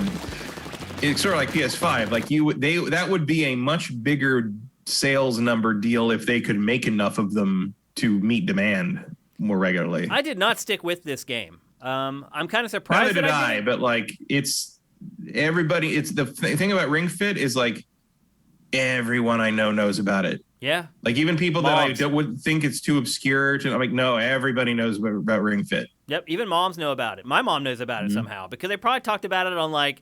Good Day Today or something, or the Today Show or whatever. Those corny shows that my mom watches before she watches like Judge Judy. My mom is a huge like Judge whatever show watcher. So they have that. There's Ring Fit Adventure. There's Super Mario Maker. That's a new IP, but that's another example of what I was talking about where they use like an existing IP to kind of try out a new idea or something like that. And that's done very well. I think maybe Super Mario Maker 2 didn't do quite as well as the first one. I know I spent a lot more time with the first one than I did with the second one. How about you? Yeah, I mean, part of the problem the second one has is there's other things to do on the Switch. Yeah. Whereas with the first one, there really wasn't. Yeah, one of the ironic advantages of the first one was the Wii U had such a desert of a library that like there wasn't much else to do but play Mario Maker. Yep. So that I think actually helped it a fair amount. Mario Maker 2 was pretty easy to move on from because there was other stuff to play. Yeah, I also just kind of got my fill from the first one. I didn't really. I know they added a good bit for Super Mario Maker 2. I've watched a lot more videos of people like demonstrating like ridiculous levels in Mario Maker 2 than I have actually played it myself. Yep. And then there's Nintendo Labo, your favorite, Matt. Sure. Pactor's prophecy coming to fruition where he said Nintendo can sell his fans cardboard and they'll pay for it. And there it is. And here it is. I did not spend hardly any time with Labo. I really found no fun in this at all. It did feel like a very... Remember that? What was that robot game that Miyamoto showed off like a long time ago for GameCube or whatever? I don't remember the name of it. But yeah, I know what you're talking about. I feel like this was him being like, hey, we have this cardboard thing, and I never really released that robot game. Like, let's just mash the two up and finally get this stuff out the door. It definitely feels like there had to be some connection there, yeah. Someone in chat will remind us what it was called. Project Giant Robot. I guess we should have remembered that one, Kyle. No robot alchemic drive, I'll tell you that much. Yeah, and Labo, on the other hand, did not have legs. It has not continued to sell over the long haul. I mean, you could also include that Mario Kart AR thing. Yeah. Which I set up once and played with it for 4 days and then put it back in its box. That's right, you have that. Yeah, I got it for Christmas. And while my wife was gone, I set it up. I took over like our apartment and set it all up. But it's like, I can't do that once she's home. Like, she's not going to tolerate like a racetrack set up in her apartment. That's just not going to happen. So that's all boxed up and in the closet. Better to ask forgiveness than to ask permission. Just do it. That's a good point. Just have her come home to that one day. See, that's not the thing. She doesn't come home anymore. Like, back when she used to have to leave home to go to work, I could have done that. I could have spent a whole day setting it up, and then by the time she got back, like... So is she in the room that you would set it up in? Oh, yeah. I mean, we live in an apartment. I kind of want to see you just start wordlessly setting it up. and she's like, what are you doing? And just she actually might be cool with it, because she may want to try it the first time, but she would probably be. She'd want me to tear it down almost immediately after it was set up and we fiddled with it. But anyway... That's boxed up and in the closet. And then Nintendo also kind of followed this thing it's done with a couple different developers where it's worked with a third party to publish something new that they ended up owning, but the third party actually ended up like being the ones who created it. And like a good example of that is Astral Chain. Like, as it turns out, Nintendo actually owns this IP, which I was not aware of. I knew it. Obviously, it was developed outside of Nintendo, but I wasn't aware that Nintendo owned that IP. The game did not sell especially well. I would be really shocked if there's a sequel, but it does own it. So that is another IP that Nintendo has developed. I imagine they also own Demon X Machina or whatever that was. Yeah, which another one that I don't think we'll ever see a sequel to that did not do well. Probably not. Astral Chain did well, okay, critically. It just didn't sell well. And Demon X Machina didn't do well in either arena. Critics panned it, and it did not sell. So, but other than that, Matt, that's about it. Like, Nintendo really hasn't developed a whole lot of new IP. But then you start looking at a Microsoft or a Sony. Can you think of too many new IP that those two have really released in the last 5 to 10 years? Days Gone. Which we just talked about that for an hour. That turned out. Horizon. Yeah. That was a successful new IP. Ghost of Tsushima. Yeah, actually, you're right. Sony's actually has a pretty good track record. You can even go back to The Last of Us. It's only 8 years old at this point. Yeah, Last of Us is 2013. That's not super long ago. Yeah. Microsoft probably more guilty than most of. Yeah, I mean, Spider-Man, sort of. Yeah. Yeah, actually, it's not like Spider-Man's not a proven property, but it's, doesn't guarantee you. Ask Activision about how guaranteed to sell that is. Yeah. Shattered Dimensions didn't sell like Insomniac's game. I'll tell you that much. Well, it wasn't as good as Insomniac's game. Nope. But what is? So Nintendo is pretty guilty of not really working on or sort of formulating, or that's not a word. Formulating new IP. But now it says it's going to change that, and it's going to start working on new stuff. What do you think Nintendo should focus on, Matt? I think Nintendo should focus on getting their own stuff out more often and not worry too much about new shit. Like, if you were giving me a steady stream of Zelda, Mario, and Metroid, I would maybe not be as skeptical about this, but it's the 35th anniversary of Metroid, and I don't see jack shit.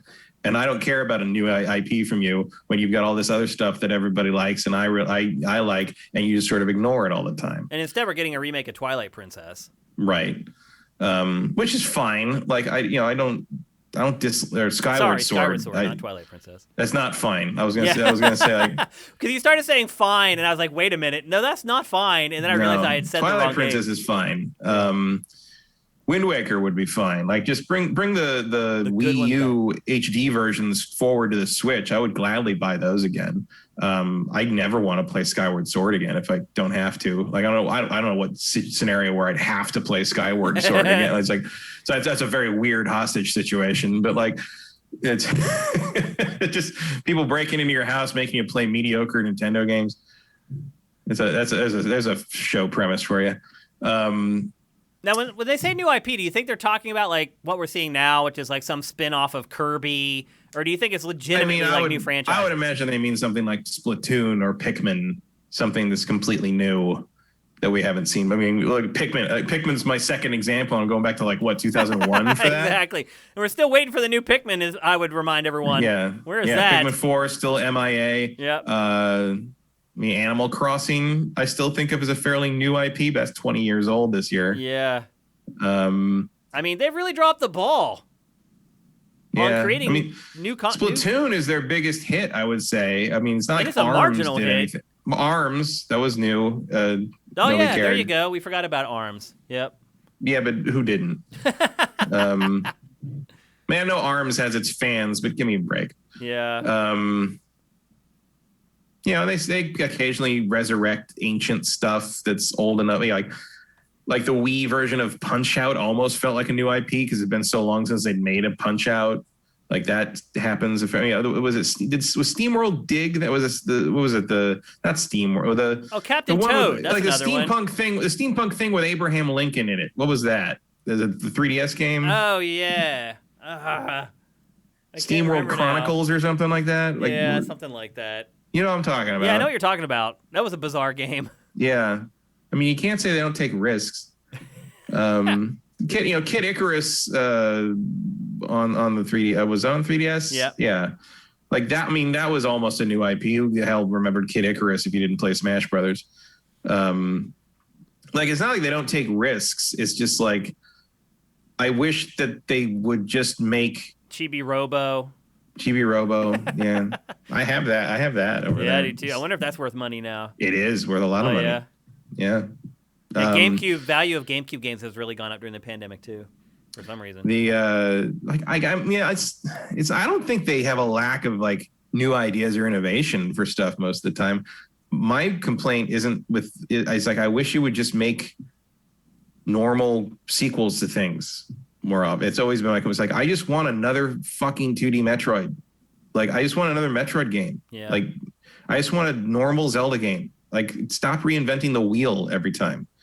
Like, and maybe this would help. Maybe if they can get their stupid like wheel reinvention, instincts out on new IP, they will just make a normal fucking Mario game for once. Like I get, I know like we want innovation, we want to move things forward, but it's like then you kind of seem to have gotten paralyzed in the wrong direction, and Fusion lessened the exploration, and then Other M removed it completely, right. And now we're sitting around hoping that Metroid Prime 4 exists at some point, and I don't know what we're waiting for anymore. Yeah. I'm very focused on the Metroid thing right now because I played a Metroidvania this week, and it just reminds me that like Metroid ain't getting nothing this year. We're going to talk about that game here in a little bit. But so Matt, knowing that they are going to focus on new IP going forward while still giving us those old favorites, what direction do you think that new IP should go?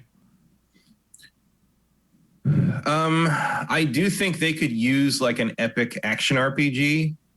Besides Zelda, you mean? Yeah, I mean, Zelda is much more of an adventure game. Like, there's not a lot of RPG to Zelda. But I think Nintendo could use their own take on the open world action RPG, which they don't really have right now. Yeah.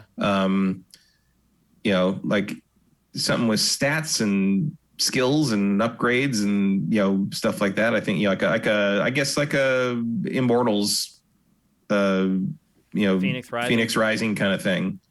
Fire Emblem scratches that itch a little bit, but sort of, but it's more of a turn-based tactics thing. Yeah.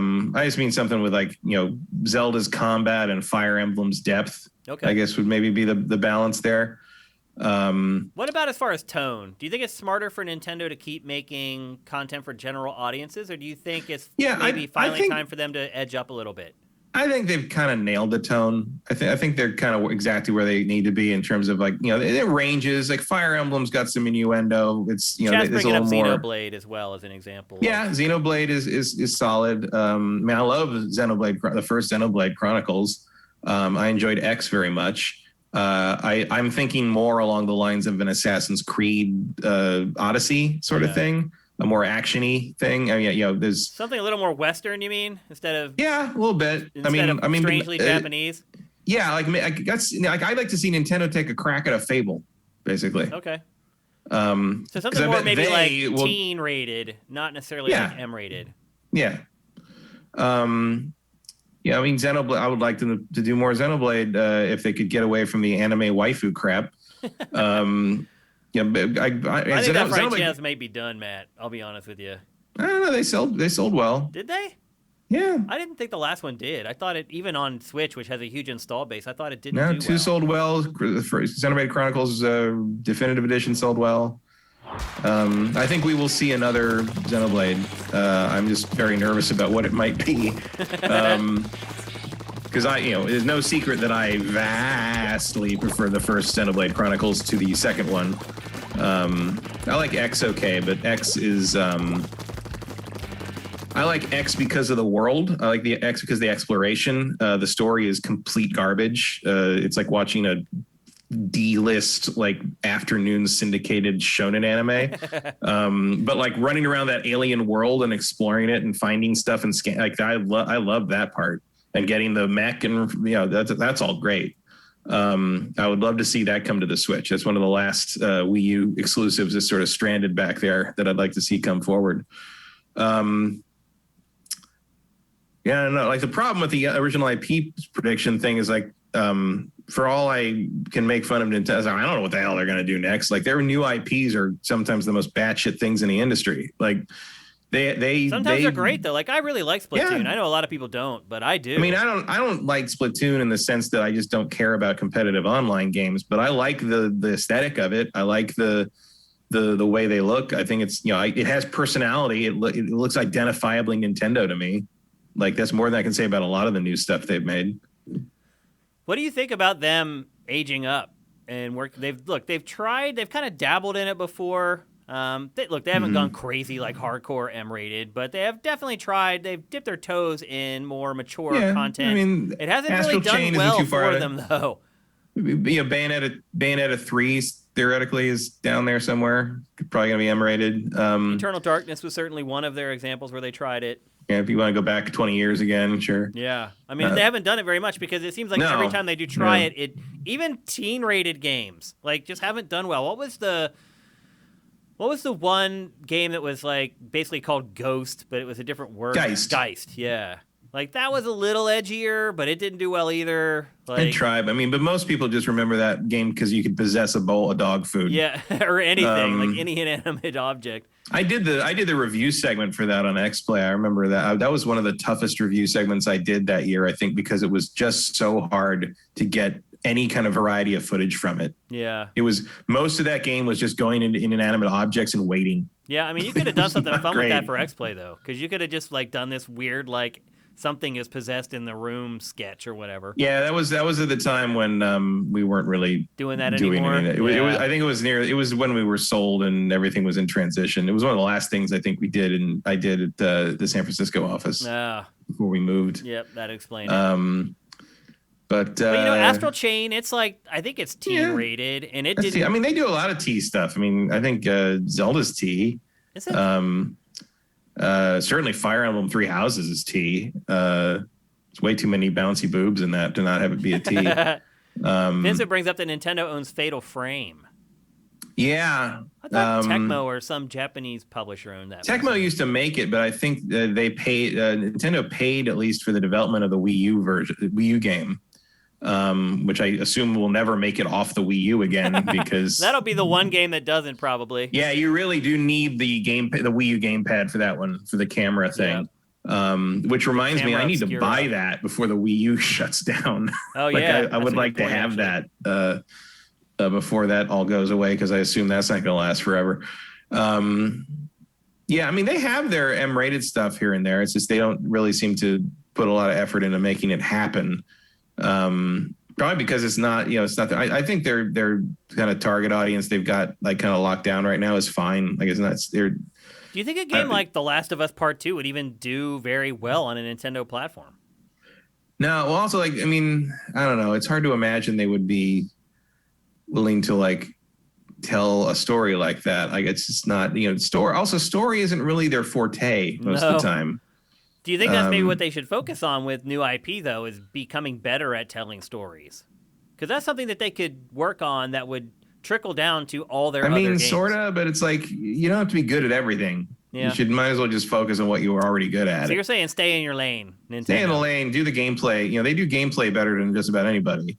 So at least when they're running on all cylinders. So like, I don't need Nintendo to try to tell me stories, really. I mean, I am interested in those like mystery games that are coming out soon because those have been stuck in Japan for years.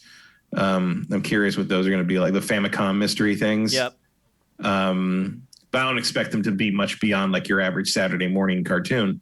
And they've had like, you know what I would like to see. I mean, this is not new IP again, but I would like to see them revisit Hotel Dusk. Yeah, that was a pretty cool game. That was a DS game, right? Yeah.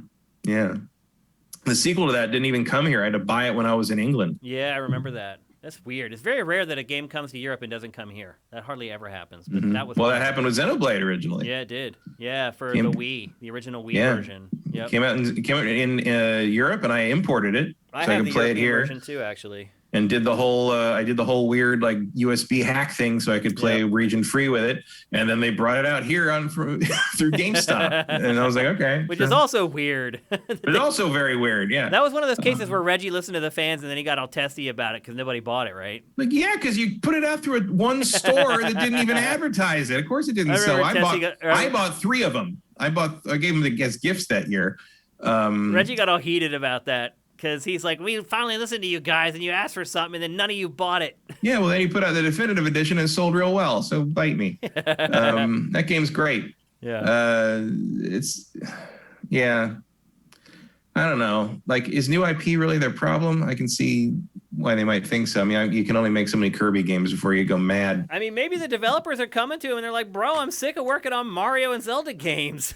Yeah, I mean, you could have a whole bunch of Guerrilla Games in there where, and I don't mean the Donkey Kong developers. Yeah. I mean, like Guerrilla Games with Sony, where it's like, we've made Killzone for a decade and we desperately want to make something we care about. You could have some of that in there. I mean, you never know once you let a couple of these developers off the chain and see what they want to actually do. Let's not forget, Nintendo developers are human beings too. Like, they can burn out on working on the same crap for the last 40 years. Like, they may be ready to try something new. I'd be curious to kind of understand the motivation behind this, because I'm also wondering if it's what you say all the time, where it's a solution in search of a problem. It could be. I mean, you can talk about new IP all the time. You know, what might be better is if you just get the things you say you're making done. Yeah. You know, like get Breath of the Wild 2 done this year. That'd be great. Get Breath of the Wild 2 done. Get maybe give us an update on what the fucking Shin Megami Tensei thing is doing. Yeah. You showed that game when you announced the system.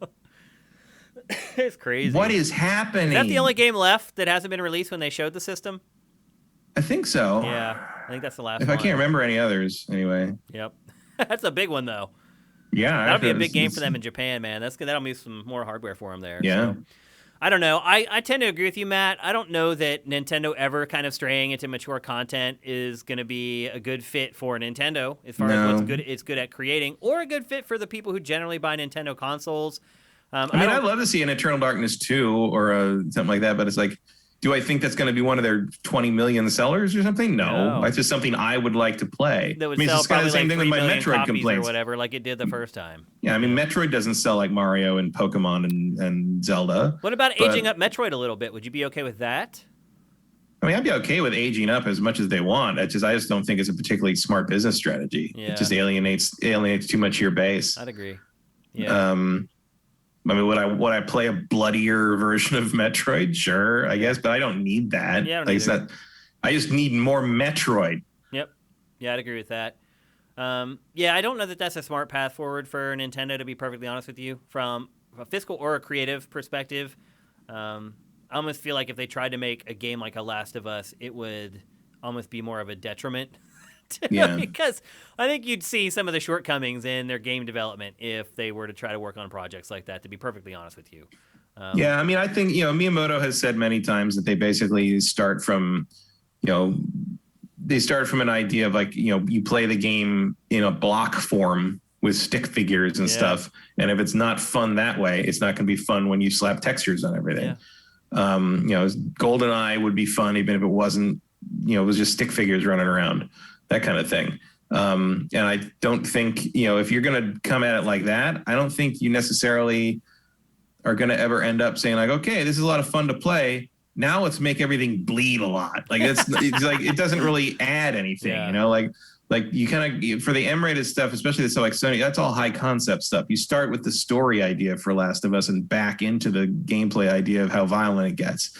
Nintendo just doesn't seem to make things in that way, and it works for them. Yeah, I would also argue, Matt, that like you're sitting around trying to think about an edgy, mature game. You are never going to come up with Splatoon. Yeah, and Splatoon has done real well for them. It's like, let Nintendo be Nintendo, in all honesty, because it's pretty damn good at what it does, and I have a feeling that anything that we would suggest that Nintendo should work on, they'll come up with something that's better. Like, am I a huge fan of Ring Fit Adventure? Version of no. Like in some horrible like mirror universe, there's a version of Splatoon where the paint is blood and you have to like exsanguinate your opponent so you can spray blood all over the floor, and that's how you win, and they're all vampire bats or something, But that sounds like a Kojima game. That's like a Sega game from like the Dreamcast era. It's like that would be how they compete with Splatoon then. It's just like, we're gonna make a vampire bat Rouge the Bat game where she M-rated and Shadow shows up with his dual pistols and like, it's like, that's some Sega edgy shit. Nintendo doesn't need that. Yeah, I agree. So we'll wait with bated breath to see exactly what Furukawa's talking about, because I'm always excited to. I would argue new Nintendo IP, I'm generally more excited to find out about than almost any other developer. So yeah, I mean, also like just more content would be great. Yep. New IP, old IP, whatever you got. Yep. Like, let's see it. All right. Let's move on. We're going to talk next briefly about WWE 2K22. It was just announced this weekend during WrestleMania, which apparently WrestleMania was just abysmal. I don't know. People are saying that like they've taken this new tact with the way they do WrestleMania now, and they don't bring in like all the guest appearances. They stick with like the people who have just been a part of their production for the whole year, and I guess it's just made WrestleMania a non-event now. I don't know. I haven't watched wrestling since I was like 8 or whatever. I mean, I've been in and out of it over the years. Of the last WrestleMania, I did see a lot of people complaining that Roman Reigns won the big thing in WrestleMania this year, and they're like, that was the worst time. The last time he won WrestleMania, and the last time I watched WrestleMania, he won. So I guess that's what I don't remember how many years ago that was, but I watch the WWE because I have friends who are into it, and I will end up at a WrestleMania viewing party periodically. Obviously, that did not happen this year. So the only reason I know WrestleMania happened is because I saw people posting about it on Twitter. Yeah. Mostly angry and disappointed. Yeah, I didn't see many positive reviews of it. But like, look, folks, like I remember watching WrestleMania 2 back in the day, and I thought I was like riveted by that stuff. All the Randy Savage, Hulk Hogan stuff. I mean, was that's just when like I love wrestling. Amazing. I mean, my dad, we had a satellite dish back then, and we could get everything free. This was before like they scrambled stuff, and so WrestleMania 1, everybody came to my house to watch WrestleMania for free. There was probably like 40 people at our house to watch the first WrestleMania. And I followed wrestling probably until like WrestleMania 3, and that's kind of where I fell off and didn't care anymore. Wrestling video games have had a spotty history throughout the industry, but most recently, the WWE games have been abysmal. In fact, WWE 2K20 was so bad that they took a 2-year hiatus, took the game away from Ukes, and now it's being developed by Visual Concepts, which have made like baseball games and football games in the past, and make NBA 2K. NBA 2K. I think they also make the new golf game, if I remember correctly. They must have like exploded as far as like their size to be able to handle all these projects. But they're also making the new wrestling game, and as I said, they debuted it this weekend. Matt, taking a look at this trailer though, it doesn't look all that great to me. I mean, I don't know. It doesn't look like a next-gen game. It looks like it could just be like made on the same engine as WWE 2K20. Like, they don't show a ton of gameplay in this trailer, but like what they do show, like here, I'll just pause it really quickly so you can get a really good look at the visuals in the game. But I don't know, man. It doesn't look next gen, that's for sure, and that's kind of the expectation now. If you're going to release a new game in 2021, it better look pretty good running on the PS5 and the Series consoles, I think. What would you want on a wish list for this game, Matt? Like, what should they focus on as they work on this game and complete this game? And probably at this point, it's feature complete, is my guess. I mean, if you want my honest reaction, I could not possibly care less. Yeah.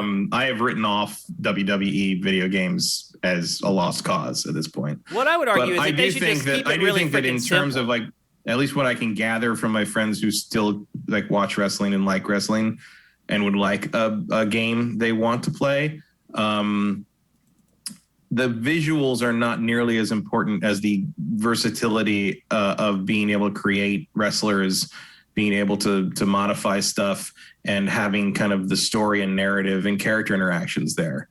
Because let's face it, wrestling fans have put up with some real awful gameplay for pretty much the entire history of wrestling games. There was that brief golden age on the N64 with WCW No Mercy and I'd say WrestleMania 2000. Which was all done by Ukes.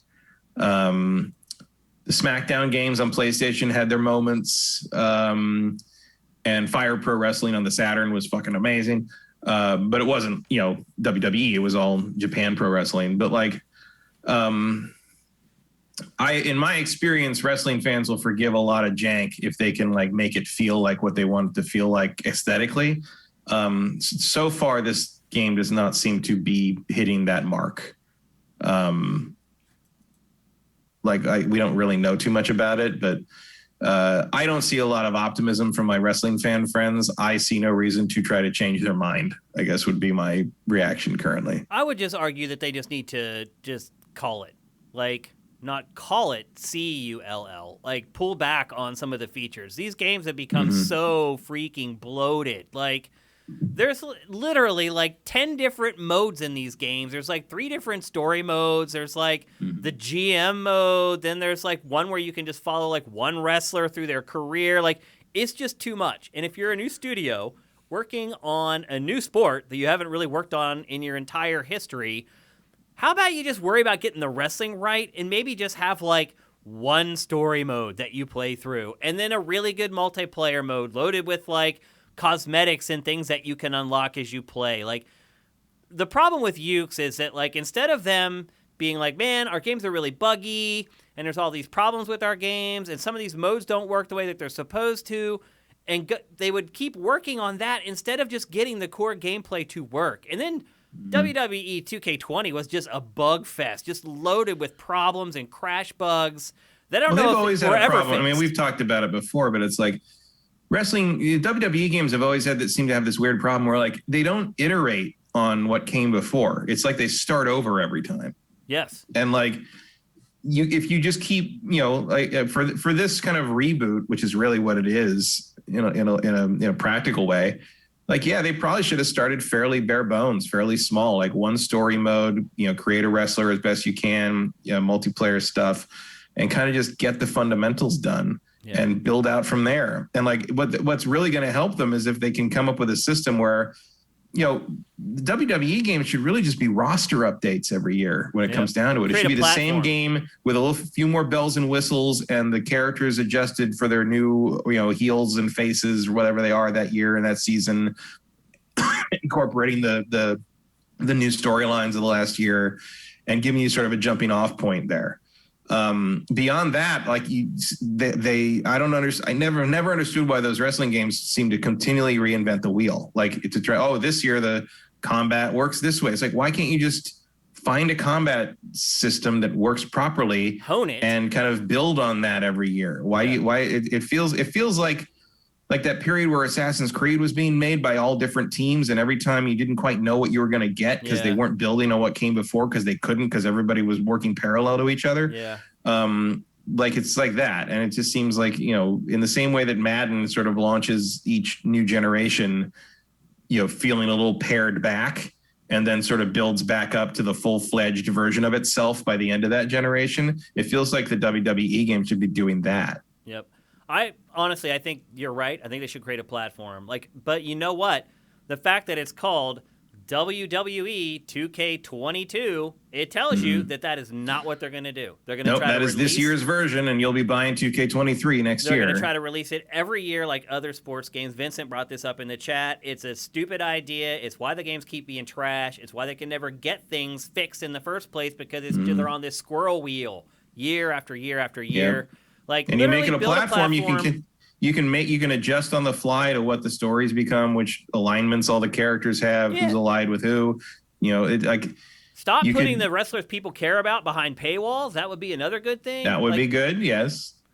Here's what you do. You have a huge roster with your first outing. You have a good campaign, just one campaign that you play through, that you can play through with any of the wrestlers. You can swap them in or out. Play that same campaign over and over. Maybe there's a couple branching paths here or there. Set up an awesome multiplayer mode with lots of cosmetics that has all their classic outfits. Done. That's it. Maybe the first year you sell the platform for $50 or whatever, because eventually you're going to make tons of money off microtransactions if you're smart about it and not being a douche about it like they have been in the past. And I would do something like a campaign, at least for starters, in kind of like a reboot fashion. Like, I think the WWE campaign, you should basically build it kind of like Mad Libs. Like, when you start the thing, it should be like, who do you want to play? Okay, who do you want your tag team partner to be? This guy. Who do you want your rivals to be? These two. Like who's the guy that ruins everything for you? Who's the guy that wants to join you but you don't want him to join you? Who's the guy that's going to betray you? Basically, you pick all your wrestlers you want to fit the story roles, and then you play the campaign, and they show up and do those things as you play. Yeah, and that could switch it up every time you play through it as well. Yeah, Yeah. And it's like you can change it however you like. You can kind of play your own story out. You can make it fit exactly how it works in the real WWE, or you can kind of make up your own. Like that's how I would do it. I would just be it would be kind of a plug and play narrative where you just pick who you want to be in it and like kind of have the little it plays out like a little stage production sort of thing. And they'll never do it. No, it's a little too simple, I guess. Of course, anyway, we also don't know like how controlling the license holder is. You know, God knows what the McMahons are yelling at you to do while you're trying to make one of these things. Matt, all the trailers that I just ran for this is a huge mistake. They're all gonna pop copyright strikes. I'm gonna have to like edit out all the B-roll. I totally slipped my mind before I ran it, and as soon as I saw that 2K Battlegrounds trailer that I started running, I was like, oh, that's right, because that's the last time that we got a strike was from that stupid game and that stupid trailer. So we have to cut all that stuff out in the final show, otherwise YouTube will. I think actually they blocked it last time. Like people couldn't even watch it. So after today, I'm going to be going in and editing all that stuff out of there. But anyway, that's all we know about it right now. It looks like it's cruising for a bruising to me, Matt. I mean, the fact that it has the year on it instead of just calling it like WWE whatever, like a platform that they can build on, does not bode well. Also, the idea that Visual Concepts is making this when they're already kind of stretched thin, like it just doesn't. I don't think it's tracking in a good direction. So we'll learn more soon, I'm guessing. This was just a debut teaser trailer featuring Rey Mysterio. I don't know why they decided to focus on him, but I guess maybe he's been gone for a while or something. I don't know. Yeah, he's back. He's hot right now. Okay, so maybe they chose the right guy for that. But there wasn't a lot of there weren't many ripples going through the industry this weekend as that new trailer was debuted, and for good reason. I think people's expectations are just like rock bottom at this point. So we'll probably learn a lot more soon. Next up. We talked a little bit earlier about how Sony was kind of pulling back on what it believes are riskier projects or riskier ideas for first-party funding and development. And part of that story that's been tied up in this story is something else that leaked this week, and that was that Kojima's next game was denied or rejected by PlayStation. And because of that, he has now been shopping the game to Xbox, and it's looking likely that his next game will, in fact, be an Xbox game. Initially, people thought his next game was going to be a horror game because he's been talking about that. And then there were all the stuff about Silent Hill, and maybe he's going back into the fold with Konami to work on Silent Hill. He did Silent Hills, PT, which was in Silent Hills, or a demo for Silent Hills, and we all know how that went. But now the rumors are kind of swinging back to it's going to be a follow-up to Death Stranding. Matt, what should Kojima do next? Do you think it should be a follow-up to Death Stranding? No, I think he should stop trying to literally make fetch happen, because that's all you do in Death Stranding is fetch. I mean, Death Stranding did fine, I guess, but like I don't know if it did. I mean, I don't know. I think it did okay. It was one of the first PlayStation exclusives to go to PC. I would believe that was for a reason. I mean, I think the reason is it was also they ported it to PC while they were making it. I don't think that happened too fast to be some kind of desperation move from seeing that it wasn't selling well. I think that's just probably a technical thing they figured out while they were making it and were like saying, hey, why not? Oh, now the engine works. Let's just put Horizon over there. Oh, it's full of bugs.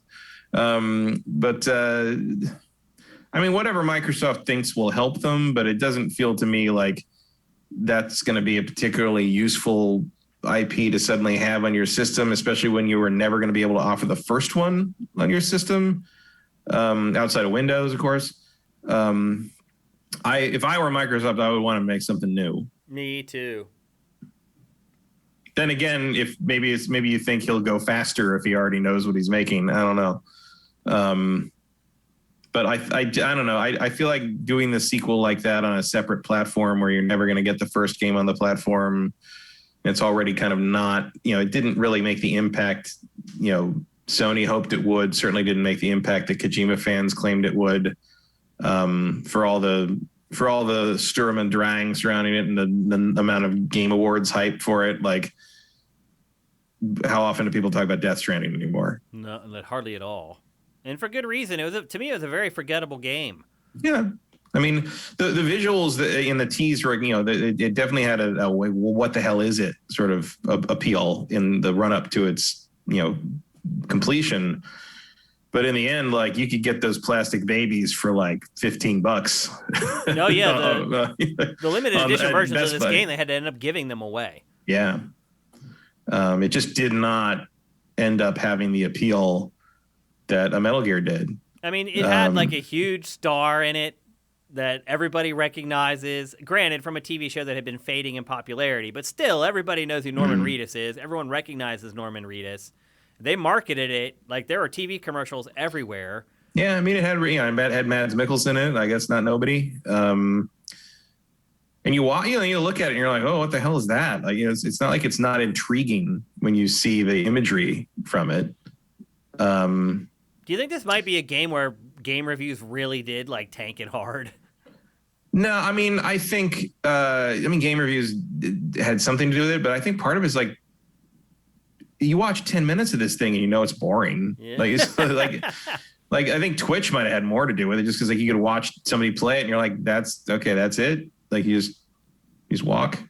And again, like I've said before, the goal of the gameplay is to keep it boring. Yeah. Like if something interesting happens, that's what you're trying to do as the player. If something interesting happens in one of your delivery runs, it's because you fucked up. You've made a mistake. Yeah. If you're having fun, you fucked up. Yeah. That should be on the box. Like the biggest goals of and I like all the community building stuff where you kind of communally build like structures and stuff. But at one point, like, I was playing back when it was new, and between me and a bunch of other people, we built like a giant highway crisscrossing the whole main areas of things. And like that meant like nothing ever happened. Right. Like it was great because you go back and forth and like, just deliver stuff and you never got molested by anything and the monsters weren't a problem and like it was fine. But it also meant that you had basically just turned it into a taxi service. Yeah. Do you think Microsoft would ever greenlight a sequel to this game? I mean, I don't know, maybe. I don't know what Microsoft does, but like I feel like if I'm them, I want something new. I want something that might have a chance to catch fire. Do you think you might look at it like, though, okay, everybody knows what it is now, and maybe people will give a sequel another chance? No, I feel like if you know what Death Stranding is, maybe that's not such a great thing. Do you think Kojima should make another? I know it has its diehard defenders and Kojima fans, like, blah, blah, blah, blah, blah, but like, look, not that many people give a shit about this game. What about the idea that maybe Kojima should just tone it down a little bit and make something a little more normal that people can look at and understand and be like, I know what that is. I understand how that plays. I understand what the objective is. I get the plot. I don't think that's bad. I don't think that's bad advice, but like, would it be Kojima if he did that? I mean, he made Metal Gear for a long time. He managed to squeeze all kinds of goofy stuff into that while still being a pretty traditional game to play.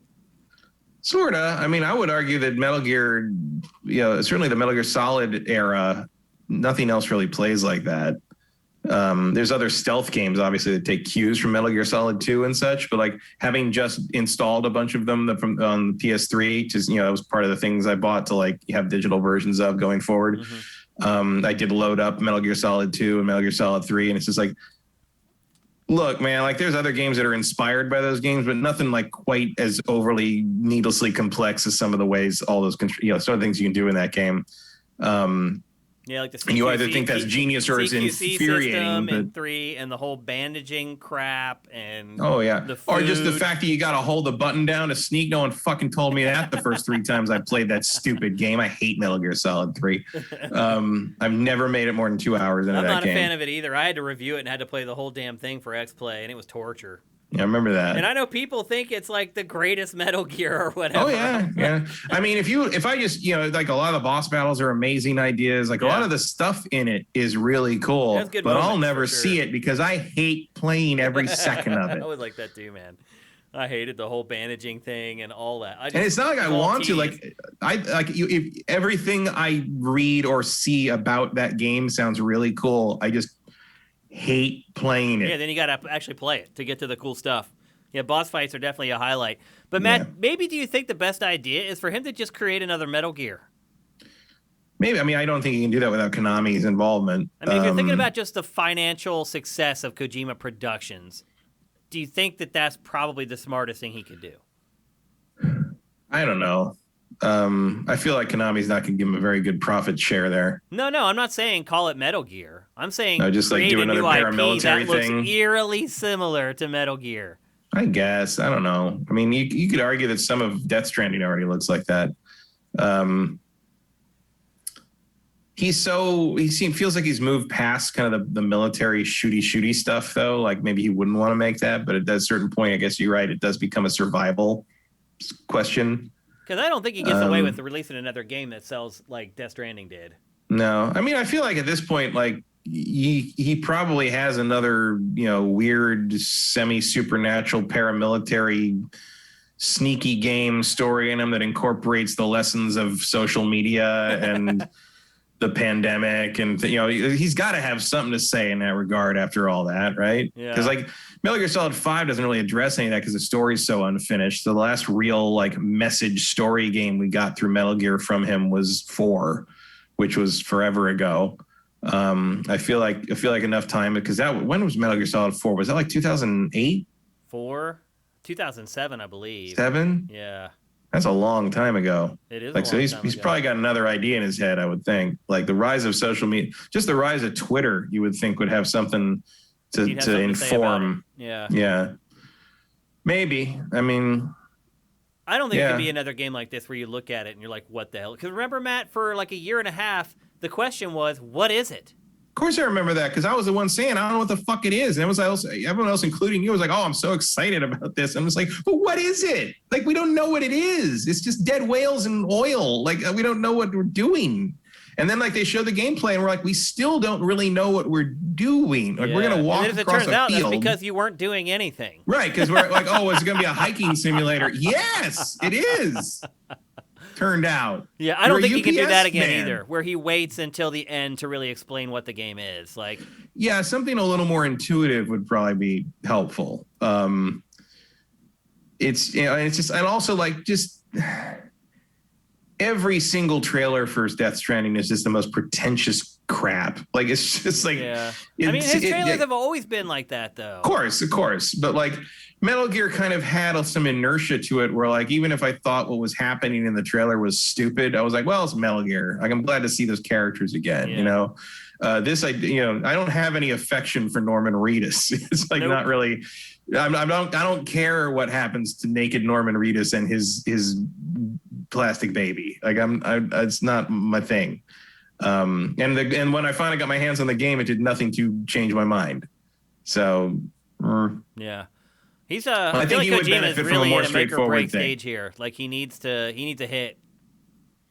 Yeah, I mean, there's only so far you can drag the he's Kojima, so we're going to give him money because he's Kojima thing. Yeah, because back to what we were saying about PlayStation earlier, like, they've become a bottom line business. They're like, look, we're done with these little arty projects that don't make money. Right. We can't afford to do that anymore. And Microsoft will like probably be willing to just have the prestige of having a Kojima exclusive once. Because that still does carry weight, like it or not. Yeah. It does. It absolutely will mean something, particularly to Xbox fans who have been starved for exclusives for a really long time. I think they would even be happy with Death Stranding too, honestly. Maybe. I mean, we'll see. Like, I'd like to see him take another crack at sort of a Zone of the Enders style thing, but yeah. I think one of the strongest things he's always had is the mech designs from that one artist. I can't remember his name, Shinkawa or something like that. Yeah, I'll never remember his name. Like, all that stuff is some of the coolest stuff that ever. The Metal Gear designs are all really cool. Metal Gear Ray is one of the coolest things he ever put in a game. I'd like to see him do a little more mech stuff, and not just like the mech. The mech is always the Metal Gear. It's the big final battle or whatever. I'd like to see something a little more along the lines of that, that one level in Metal Gear Solid 4 where you get in Rex and have to fight off all the rays, like stuff like that. It's cool. I think the first trailer for his next game needs to show somebody shooting, sneaking, something traditional from games that people can attach to. This ambiguous, like, celebrity. Yeah, I don't think you're going to get away with the weird, like, what is it thing again. I'm over it, man. I don't want to deal with it anymore. I felt burned by by his last game. I just did. So, and I think a lot of people would agree. So, oh, absolutely. I mean, I didn't feel burned because that's exactly what I thought it was going to be, but I didn't feel any real vindication for it. It was just sort of like, yep, that's exactly how I thought that would go. And like, I would much rather have something I really, because I'm not a giant Metal Gear fan, but like I certainly enjoyed 2 and 4 a lot, and 1. I think 1's still the best one. Ben Link says maybe he can make Days Gone 2. That's actually an interesting idea. Probably, I'd rather play that than Death Stranding 2. I'll say that much. I mean, obviously, you wouldn't call it Days Gone 2, but like taking the idea there, like I wouldn't mind Kojima making a zombie game. Like totally a horde-driven zombie open world. Yeah, that might be something to that. Like, I don't know. I mean, the rumors were sort of about a horror game, but that might be the game that Sony turned down. I don't know, but they're saying that they're going to unveil it soon as well. So my guess is E3 probably. We'll get the first think look. So. I also wonder if we're going to see any movement on that Silent Hill thing, because we're still waiting to see if that's dead or not. Yeah, I'm really starting to wonder what is going on with that, to be perfectly honest with you. But I don't know if we'll ever find out. Because Konami just seems to just keep... Ask Schreier about that. Yeah. Look, 3-Night Weekend isn't about like getting scoops. I don't care about 3-Night Weekend. Just ask him off the record off camera and tell or whatever. me. Yeah, maybe I will. So anyway, that's the latest on Kojima. Who knows what the hell's going to actually end up happening, because it is Kojima. It could be anything. But I do hope he goes a more conservative, more... I hate to tell someone as creative as him to be boring, but I feel like it's kind of the route he already did boring. Like, believe me. Yeah. Well, I don't think he thinks it was boring, though. I think I think he thinks Death Stranding was very creative and unique and different, and maybe so. I mean, it was very creative and unique and different. It's just also boring. Yeah, and dull. Absolutely. Just because you are unique does not mean you are useful. That's true. Another Matt-ism right there. All right, let's move on. We're going to talk next about another story that has kind of been raising a stink over the last week. Some Twitch streamers, some of the more influencer-focused Twitch streamers have been raising a stink lately because people in their chat have been upset that they are playing games on easy mode. And Matt, have we talked about easy mode before? I mean, I know we talk about how we always play it on medium because we feel like that's what most people are going to play games on, and we feel like if we're going to give an accurate critique for most of our audience, that we should be playing it on the same difficulty setting as other people. That we talk about it in conjunction with like the Dark Souls games once in a while, because that gets brought up a lot by people. Yeah, and obviously I would love it if there were an easy mode in Dark Souls games. Matt, you don't really care, right? You're just like, let people play it. I'm never going to use an easy mode in a game except for the rare occasion, like what was the Red Faction open world destructive, like Red Faction Resistance? Guerrilla, that's right. Guerrilla, Red Faction Guerrilla.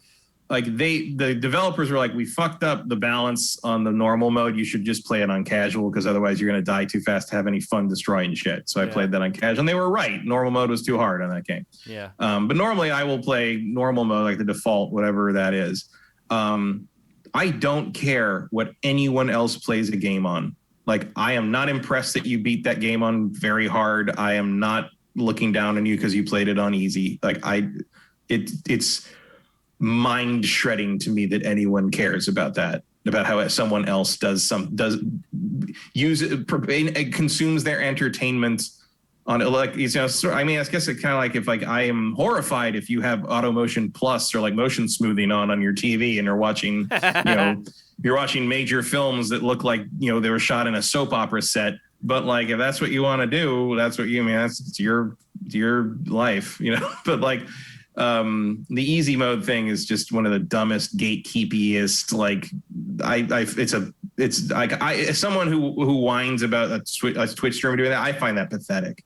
Like, if you don't like it, don't watch them. Mind your own fucking business. Do you think Twitch streamers should tell people whether they're playing, what difficulty they're playing the game on? I mean, it would never occur to me to care. But I guess they should, because apparently people do. Like, don't you think some people watch Twitch streamers to figure out whether they want to buy it or not, and trying to figure out whether a game is difficult or not might impact their decision to buy the game? I don't care. Like, unless that's the Twitch streamer's like mission is to like be a buyer's guide, like okay. But if they're just playing a game to chat with people and have fun, like it's not up to them to inform you all. I mean, you can ask if you want. Maybe they'll tell you. But like, I don't see any obligation to do that unless like if this Twitch streamer wants to, they can. I don't know. Like it's just an alien world to me. I don't know. I don't care. Who cares what they're playing it on? I mean, like I'm a huge Dark Souls. I'm a huge Dark Souls fan, and I play all those games. And like, if they put an easy mode in those games, great. I won't use it, but it's, at least someone might be able to get through the game. Like I think. Even if you don't get through the game in terms of like challenge or blah, blah, blah, blah, blah, like I think most of the art in those games is worth seeing. The boss designs are worth seeing. Like it'd be great if someone could get through Bloodborne and just see all the stuff in that game and not have to like, make it a second job to get good enough to get through it. Like that doesn't bother me at all because I still did it on normal or whatever they have it on. As long as I don't have to play it on easy, who cares? I think the other thing that really strikes me about this, Matt, is that living in this kind of cult of personality driven game coverage that we're in right now. And a lot of people go to these streamers not because they're great at games or in a lot of cases even what game they're playing. They go there because of who they are. Oh yeah, absolutely. The fact of, their personality, the way they look at games, maybe the way they play games, not necessarily because of how difficult they are, but how they approach how they play them. Or how they react to them or that kind of thing. I mean, that's what PewDiePie's whole thing is based on is him reacting to games. Right. Like that was where it all started. And I feel like people who are speedrunners, like that going in that they're a speedrunner. And sure, like those type of people, if they're saying, okay, I'm trying to break the record for hard mode on blah, blah, blah game, then sure, you want to make sure that they're playing on hard. But if you're talking about streamers that you just hang out with, as they play a game, and it's more about just someone that's playing a game and you're having like a weird parasocial relationship with them, like who gives a shit? Like unless they're claiming they're playing on very hard and they're actually playing on easy, which would be pretty simple to suss out if you watch it for 10 minutes, probably. Why do you think people are getting so bent out of shape over this, Matt?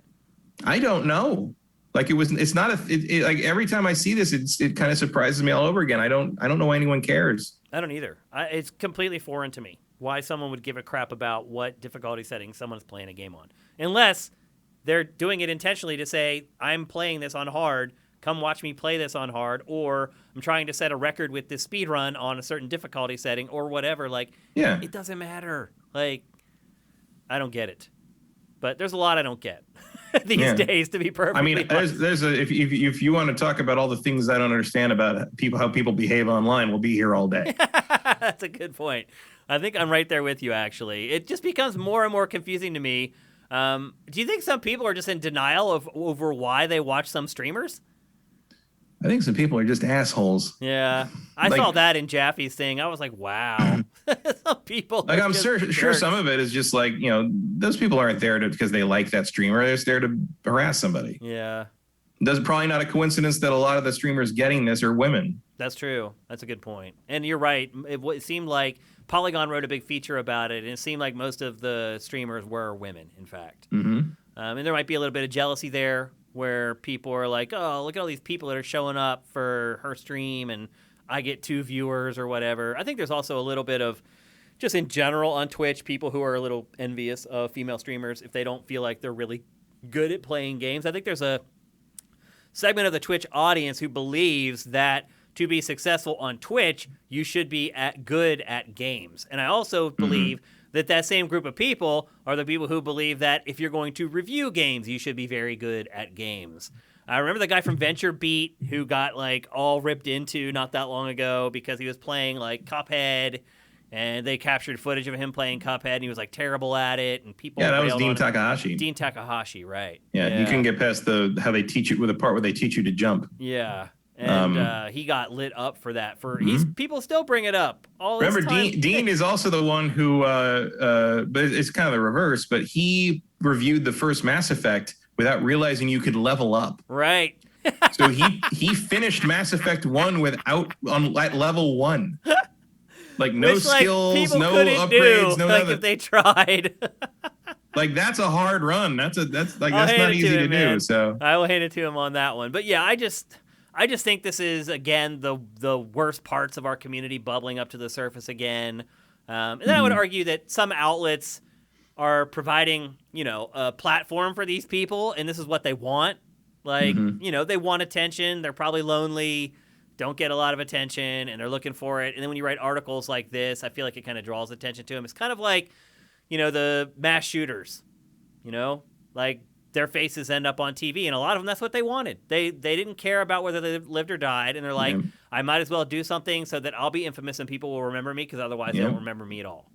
Infamy, party of one. Your table is ready. Yeah. Infamy, party of one. And the press would do a lot better to not amplify these people, both in gaming and when you're talking about people who go and shoot up schools. It's a weird balance of like, do you want to report on sort of, this like weird behavior, this bullying behavior that's happening, but at the same time, it's like you don't want to give it oxygen either. Yeah. It's a hard balance to walk, because there also is a level of shame, right? And you wonder if the shame that's brought on their families maybe might keep people from doing this. Like, there may be some people. No.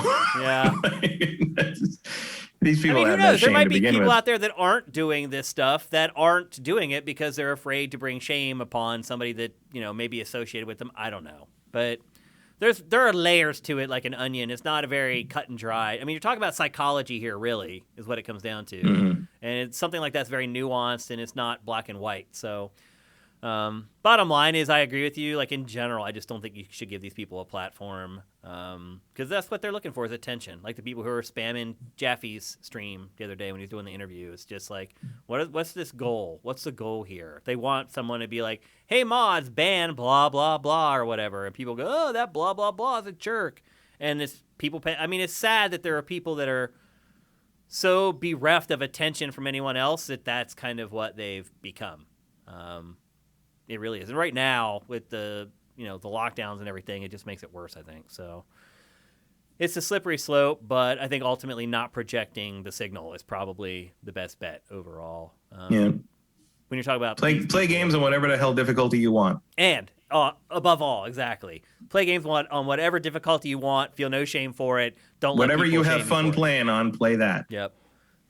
Or you can just make entertainment out of playing it on a difficulty level you should be playing. Yeah, I mean, Jeff Green did just fine being terrible at Dark Souls as basically a streaming career. So yeah, I mean, that was really his whole streaming career was, I suck at Dark Souls, watch me play and laugh at me. Yeah. So, and I've done a little bit of that myself. Yeah, so. We've gotten some mileage out of that ourselves. So. I absolutely have. You got to be self-deprecating, though, and willing to take the abuse, because even when I was doing it, there are some people that just roll in and they're like, oh my God, this guy's an idiot, or this guy sucks. Like, you can't protect yourself. Like, there's no way to tell people, I know I suck, so don't make fun of me. That's the point. I suck at this. Like, some people are always going to roll in and be jerks, but you just got to let it roll off your back. So there you go. Don't feel any shame for playing on easy mode. We're not going to hate on you for it, that's for sure. Next up, we're going to talk about the Metroidvania that Matt hinted at a little bit earlier. No shortage of these games in the genre. No, thankfully, the indie game boom has really populated the world with a lot of Metroidvanias. So even though Konami apparently doesn't want to make Castlevania anymore, and Nintendo forgot Metroid turns 35 this year, we still have the genre to play through people who grew up loving those games and decided if they're not going to do it, we'll do it ourselves. Now, this one I'm going to have to read the title of. And I may say actually one of the words incorrectly. Is it Lodoss or Lodoss? Lodoss. Okay, Record of Lodoss War, Deedlit in Wonder Labyrinth. It just came out like about a week ago, or actually less than a week ago. It was a good week or so ago. I think it was, or maybe it was more recently. I think it came out within the last week. It was in early access for quite a while. It was in early access for a long time. I bought it because when they announced it was going to go 1.0, like come out of early access in April, they put it on like decently deep sale with the other game that they'd made, which is a Toho shoot 'em up. So I bought it then, and then I waited to play it until it went 1.0, basically. So I think it was $12 when I bought it. I think it's $19 full price, or $20 full price. Yeah, it's $20 on Steam right now. So this is a Metroidvania. I mean, really, it's a Symphony of the Night clone that's based on an old anime called Record of Lodoss War. And it's also like a novel. And it was a novel. It was a manga. It's a franchise. Tabletop game too, right? It was original. The manga and anime from back in the 80s were based on a tabletop D&D campaign that the creators played. So they basically made an anime out of their D&D campaign. which also makes this probably the closest to a D&D anime there's ever been. That's crazy. And this is basically a fan game starring Deedlit, who's the high elf character. The other characters are also in the game as non-player characters. And it takes place after the show, after the main story. And she wakes up in this labyrinth and doesn't know what the hell. And the other characters keep popping up and being weird and enigmatic towards her. And one of the villains is there, and she's like, "Ha ha ha, we're gonna do a thing." And he's like, "What's gonna happen?" She's like, "Oh, okay, just keep going." Okay, so and like there's basically that's what's happening. You're in a labyrinth, and you don't know why, and you just got to keep going to figure out what's happening and how to get out of it. And your friends, for some reason, are not helping you because it's a Castlevania game, and they can't. You can't do that. So this is, and when I say this is Symphony of the Night clone, I mean like Deedlit's animations might be plagiarism. Like they actually just stole them. She moves exactly like Alucard. In like the run cycle's the same, the cape's the same, the jump looks the same. Like there's she has a backdash. It looks very similar. Like she might just be a modified Alucard sprite. I'm not sure. If not, it's taken very, very seriously from the same template. It feels like it. Like if you like how Symphony of the Night feels to play, you will love this game. It feels exactly the same for the most part. It has some tweaks here and there though. So there's a lot of systems happening in it. It has the same sort of like you can equip armor and you can equip different weapons, and you have like the 4 face buttons. So you have like an attack with your sword or your whatever you equip. There's axes and spears and lances and whatever you want. I use swords. And the bow is your distance attack. That's the Y button. I might have solves a lot of puzzles. The bow. Yes. The arrows ricochet off metal parts of the walls. So you have to do a lot of angling stuff to sort of bounce them off around like the whole room, and then cut a rope and it'll drop a door and then you can get through. That's how you get to a lot of the bonus items early on. That's really fun. Like they don't really guide you on that. You just got to figure it out, and like getting through those things was a lot of fun to me. I really liked that, especially because the arrows aren't limited in you don't have a number of arrows. You have to keep picking up arrows for ammo. It just uses your magic bar, and your magic bar replenishes. And then so there's another system with you pick up a sylph sprite, like a wind sprite, and a fire sprite. And you can switch between them. And the trick, if you look I can't see the B-roll, but if you look in the middle of the little like life bar setup thing up top, you'll see like 2 little like quarter circle bars that should have like a 1 or whatever next to them. So those are the bars for the elements, the sylph power and the fire one, the salamander one. Yep. And you can switch between those with the right bumper whenever you want. And they give you the power of each element. And it's basically when you kill an enemy, you get cubes of the opposite element, and that will fill up the little quarter circle bar. And it has 3 levels. And once you get to level 3 of the sylph, you get your health regenerates. And once you get to maximum on the fire, your magic regenerates when you switch to that. And what happened, and so that's a really powerful advantage. If you get hit, you lose a level in whatever the opposite, whatever the equipped element is, and you got to build it back up. And then the enemies you fight have tendencies towards the elements. And you can run into, an enemy that is so fire oriented that if you have fire equipped, you can't hurt them. Similarly, water would be the counter. Right. So you switch to water and that'll hurt them a lot more. So like there's one part of the strategy of the game is figuring out which element you need to use and how that, which one like is going to hurt the enemy the most. But then you also like when you don't get a double jump in the game, you get to be able to float, but you can only float when you have the sylph activated because it's the wind spirit. So once you switch to the fire spirit, you can no longer float. Is it easy and intuitive to switch between all this stuff?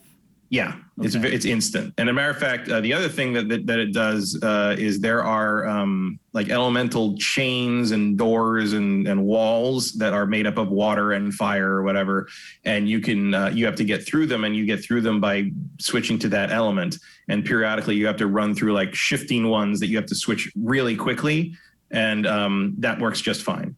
Like early on, it'll be a little. Early on, I was a little shaky about how, like, oh, if I get hit, I lose a level, and I'm not ready for that. I didn't know that was going to happen, and I got to go build it back up. But eventually, it kind of all flows pretty naturally, and it's fine.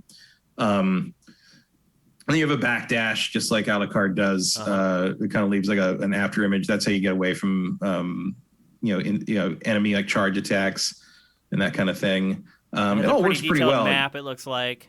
Yeah, it's exactly like Castlevania. It is. I'm not done with the game, but I think I'm getting there. Like I think it's pretty short. Like it's like 10 hours maybe, which is not. I'm not saying it's a short game. How long have you played it now so far? Do you think? I want to say I'm like probably 5 hours in. Okay. I did get stuck a couple of times. Some, but you can get there are like portals that can teleport you around the whole map, so it's not that. If you know where you need to go, like you look at the Castlevania, you look at the map. Yep. I got a new thing. I see that there's a block there that I haven't explored that part of the thing. I'm just going to teleport as close as I can and go see if that's where I can go now, and it works out pretty well. Now, are the door like in the map? Are the doors like color coded so you know like what ability you need to open the door? And the different door types tend to have color coding on them. And usually it's just like, like you found like a particular power and you can open the lock on this one door, and then all the doors with that colored lock are now open to you. Okay. It's a pretty game. I like the visuals a lot. Yeah, it looks great. Like the visuals are really well done. Like it's beautiful kind of 32-bit era pixel art, basically. Yeah. Symphony of the Night, obviously the big influence here. I am a fan of Record of Lodoss War from back in the day, so this is really cool that somebody took this and did this with it. Do you think someone needs to understand anything from that to enjoy the game? No. Okay. No. Not at all. Like it looks like the storytelling is pretty much just text bubbles. Is that right? Yeah, it's just text bubbles, and like there's some references like, oh, it's Parn or it's whoever, or it's Slain and everything. If you know the characters from this thing, you're gonna be like, oh, that guy, I remember that. Mm-hmm. But if not, it's just like he's an enigmatic weirdo in a robe, and get on with it. It's fine. Like there at no point of it's a pretty standard sort of fantasy, fight your way through a thing story. It's not particularly deep in the lore as far as I would say. Looks like plentiful save points too. Oh yeah, tons of save points. It's very get all your health and everything back every time you do that. It's very generous. It's not a hard game, I wouldn't say, unless you happen to get stuck and forget where a door was or something, and you don't remember that's the direction you had to go. But in general, it's pretty linear for a game like this, I would say. Like I haven't really lost my way much. It's definitely more linear than like Symphony of the Night or like your average Metroid. It doesn't tell you where to go, really, but there's nowhere else to go. Okay. I guess would be how I'd say. It's like you don't run into a situation where there's like 3 different directions to go and you got to pick one. Like in some of these games, like you can go down like a way, like a one way. You can I got 3 different ways I can go. I'm gonna go this way, and you go down that. It's like 10 minutes later, you hit a point where like, oh, I don't have the skill for this. I got to go all the way back. Yep. Like that doesn't really. If you can't go a certain way, you are going to run into that roadblock probably in 1 or 2 screens. Okay. At least for so on one hand, it's simpler. On the other hand, less frustrating, depending on your perspective. And it's $20, and it's only $20. Only PC right now. Yeah, I think it's only because I think it's just like a kind of a glorified fan game. Wow, like pretty impressive for a fan game. Like I don't even know if it's officially licensed. I guess it must be licensed. They wouldn't be able to use the name and sell it. But I don't know if it started as official. I think it became that when the license holders saw how good it was. Have they announced it for any other platforms at this point? Not that I know of. Okay. It would be great to see it come to like Switch or something. Like it's a natural fit for that kind of thing. Do you feel like you've got your money's worth out of it? Would you recommend? Yeah, absolutely. Like don't expect it to be like like Symphony of the Night is, because it's so similar to Symphony of the Night. I think there's a temptation to think of it as like, oh, it must be like a second quest, an upside down castle, and it's not like that. It's a pretty straightforward kind of a 10-hour-ish game, I would say. But it's $20, and like it is there's been a lot of Metroidvanias, but this is the one that makes me feel like I'm playing an expansion to Symphony of the Night. And like whether you consider that a good thing or a bad thing is kind of up to you. It's so slavishly similar to Symphony of the Night that I find it kind of weirdly nostalgic. That might also be because I watched the anime when I was like 12. Yeah. And it's cool to see these characters in this thing and done in this sort of art style. But like I really like it. It looks good for sure. It's a little one of more the straightforward than a lot of other Metroidvanias. Yeah, there's no deceit in this game. It is a straightforward Metroidvania, Castlevania Symphony of the Night clone, and it has no apologies to make for that. Like, it is, you're getting exactly what you see here. Okay. And if you think that looks cool, you're gonna like it. Okay, so that's Record of Lodoss War, Deedlit in Wonder Labyrinth for PC only, $20, and you can get it now. It was weird how they worked with this game because weren't they releasing it in like levels, like one level at a time or something? Yeah, it was like chunks. They were doing chunks of it basically. Like a chunk up to a certain boss would be sort of how they'd go as they went. But now obviously it's not a problem. It's all done. Yep. I didn't play it, but when it was in early access, just because that sounded really frustrating to me to only get pieces of a Metroidvania. And this kind of game I would rather play when it's done, polished as best it can be. I hardly ever go down the early access trail where they're just putting out chunks of something. Like, I always wait until there's like that 1.0 release before I dive. Yeah, it's usually what I do. I mean, one of the few exceptions recently has been Baldur's Gate 3, which I just couldn't wait for. Couldn't resist, yeah. But also that one's a little more of a state than your average early access. You know, that's. I mean, obviously there's a lot of work to do, and they're releasing new classes, and there's a lot of polish to do. But like, you could be forgiven for playing Baldur's Gate 3's early access and thinking it's a finished first act of something. You know, it's not the usual. It's not like Hades, where Hades became basically a different game over the course of early access. Yeah. Okay. So there you go, $20. If you're looking for something to play, and you might be, because it is dry as a bone right now, that's probably a pretty good option. All right, our last topic for episode 251, we're going to return to the Epic versus Apple topic because the court case is coming up. Matt, did you realize this is all going to court on May 3rd? It's finally happening. And because the court case is about to begin, the discovery process, essentially the process where they share their information with each other, has now become public. So we now have a good idea of what each side is going to argue, and we also have a good idea of what the facts are from each side's perspective. For those of you who don't know what's going on, essentially, Epic is suing Apple because Apple is taking a 30% cut of all Fortnite sales. Epic doesn't think that that's right. It says that Apple has a monopoly on iOS and there's no competition. Epic had tried to go around the App Store and have its customers go directly to it on iOS. Apple caught wind of it, cut it off. The court case kicked off. Matt and I generally have been on the side of Apple. If you talk to Pactor has generally been on the side of Epic. But what happened this week is in the course of the discovery, we learned a lot of things about Epic Game Store. And it's pretty interesting. But Matt, I think what really bore out is that we were right all along on what was going on with Epic Game Store. So Epic Game Store just gives away tons of games. Just gives them away. In fact, if you go to Epic's Game Store right now, I can pretty much guarantee there's a game there that you can just download for free. Simply by signing up for the service. I guarantee you there's something there. There might even be 2 or 3 games there that you can get for free. And I would add, probably not bad games either. Epic has been pretty good about making games for free on their service that are actually worth playing. Well, the current free game is a game called 3 out of 10 Season 2. I have no idea what that is. Maybe I was wrong on that one. Maybe the times have changed over the last couple of months. It could very well be. Next week looks like was it next week? No, on the 15th, we get Deponia, The Complete Journey, and The Pillars of the Earth. Okay. And the first, they're going very indie this week, it seems. But they have had big games available for free and some big indie games as well. Generally, I've been pretty impressed with the free games I've got from there because I've never spent a penny on Epic Game Store, and I have like 40 games there. So yeah, I got a pretty impressive library in there too. And so it's really hard to complain about Epic Game Store, in my opinion. I'm just getting free games from them like every week.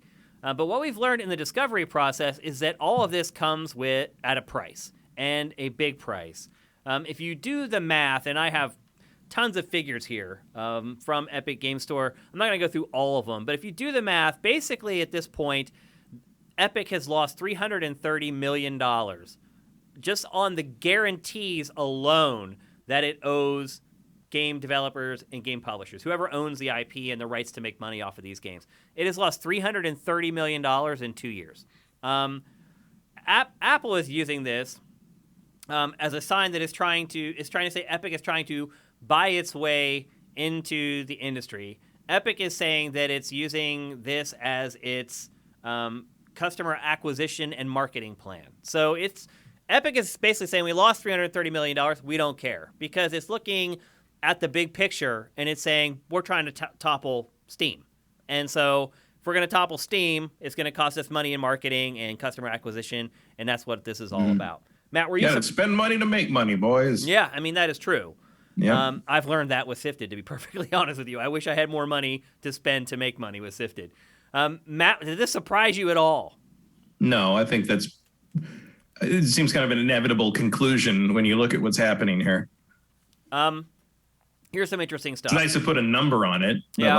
I think we knew that they were losing a ton of money. I think $330 million was a little higher than I thought they were. Yeah, I would have guessed probably closer to the 200 range. Maybe even less than that, to be honest with you. That's a lot of money, but I guess if you think about the stakes, which is taking over the digital PC gaming market from Steam, the payoff is astronomical. So $330 million. Imagine how many companies you could found on $330 million. Yep. That's insane. And that's just what they've lost. Like, that's not how much they've spent. That's how much they've lost. So, let's see. So far, Epic has had over 100 exclusivity deals in 2 years. They spent $444 million in 2020 alone. Those games have to stay off Steam for a full year. That's we're learning all these deals, like the details of the deals that Epic has been cracking with publishers. I could make 3,000 short films for that amount of money. Matt, it's staggering. Any game that it signs one of these deals with has to stay off Steam for a year. Epic paid $10.4 million for Control. Are you surprised by that at all, in any way? Lower or higher than you thought it would be? That feels about right. Yeah. I mean, if you have so was that like when it launched, you mean? Yes. Yeah, I mean, that feels like about right for what you expect that to do. Seems a little low to me. Maybe it feels a little low, but in hindsight, it wasn't, was it? No, they nailed it. But it seemed like back, if you think about launch, even in hindsight a little bit, if you think about it was a Game of the Year contender, $10 million. That's somewhat, not much. But then, like, you think about it, and you're like, that's if you're them, certainly if you're 505 Games, you're gonna take that. Yeah, for sure. Yeah, I mean, if you're a small publisher like that, and you can just put that in your pocket, I mean, that might be. I mean, that's a free 165,000 sales right there. And I mean, if you look at it, that might be just on one platform. Half of what they paid for development on the game. I don't think Control was like a big budget, to be honest with you. Probably not. No. More data. Epic spent $700 million on Epic Game Store in 2020, but only $265 million of that actually went to the third-party games, and that's where the figures come in. If you add up all this data, it amounts to $333 million lost on the guarantees alone across both years. Control's budget was $30 million. So they paid for a third. That's a third of your budget back right there. Yep. Here are the cruxes of each side's argument. Epic argues that iOS developers they can't innovate and provide safety features they want to because Apple is taking the 30%. Apple, to counter that, brings up the fact that Epic Game Store is not making money to attack the idea that Epic does those things in the first place. Here's Apple's quote. By its own admission, the Epic's Game Store, 2 years after it launched, is still missing critical features. So it's basically saying that, like, Apple or Epic is spending a ton of money trying to boost Epic Game Store, but it's not actually making sure that its own product is safe. Because if you remember, you probably don't remember this, but there was a huge, like, security breach with Fortnite on iOS that cost a lot of Apple's customers a lot of grief. So Apple is like, you're not keeping your business safe. Apple is trying to say that you have proven you cannot keep your customers safe. So why would we let you come onto our platform and create an unsafe environment for our customers, essentially? Apple argues that... Strong point. It is a strong point. Absolutely. Apple argues also that Epic Game Store is a bonfire that Epic chucks money into. Gamers are angry at them, and if they let them come and run wild on their platform, it would end up costing Apple by losing customers that otherwise it wouldn't lose. Let's see. And Apple brings up that Epic tried to negotiate a side deal with it before it started doing all this. So it came to Apple and was like, hey, let's crack a deal. And now it's saying, oh, you don't want to make a deal with us, we're going to sue you. Also, it came out in the discovery process that Epic knew all along that when it sued Apple, that it was going to look like they were the bad guys, and they paid a PR firm $300,000 to work on that before they even made the announcement. And basically saying, how can we best message this so that we don't look as bad as we think people are going to look at us when we announce our lawsuit? Obviously, with the master plan for Epic is to launch its own store on iOS, Epic Game Store. This is the long game for Epic. Launching Epic Game Store on iOS and charging less in royalties and being happy with getting 15%. It's basically trying to do the same thing to Apple on iOS that it's trying to do to Valve on PC. Matt, how does all that sit with you? Does it change your perspective on this at all? It's a bold strategy, Cotton. Let's see if it works out for them. It seems like it's in line with Epic's MO, but trying to do that inside the Apple walled garden feels hopelessly naive. Yeah. Like Apple is never going to allow that. And I don't see a way to strong arm that, really. Like I understand the idea of taking this sort of legal action to try to like amend or break the contract. And if the idea of setting up their own mini Epic store inside the Apple store is sort of like their absurd ask so they can get what they really want in the form of compromise or stated compromise, that makes sense. But if they really wanted to do that, that's crazy. Yeah. Like that's not going to happen. What do you think a jury will say about this? Do you think they'll understand the argument that we don't trust Epic? Because, look, I don't even know that Apple probably doesn't even really believe that itself, but it's going to be its legal argument. Because Epic is going to argue that we've already done this on Epic Game Store, and we have X number of customers who have spent X number of dollars, and we've had no security breaches, and all our customers are happy. They'll do some customer happiness survey that's going to score sky high because they're giving away tons of free games. So if you go to any gamer and you say, hey, do you like Epic's Game Store? And they're like, wait a minute, I have like 50 free games. Hell yeah, I like it. 5 out of 5, 10 out of 10, 100 out of 100. They're going to do those surveys. They may even like commission an independent survey so it doesn't look like they're trying to jimmy the numbers. And of course, that survey is going to come out great as well. Do you think this is all set up, giving away these free games, spending that $330 million that they lost?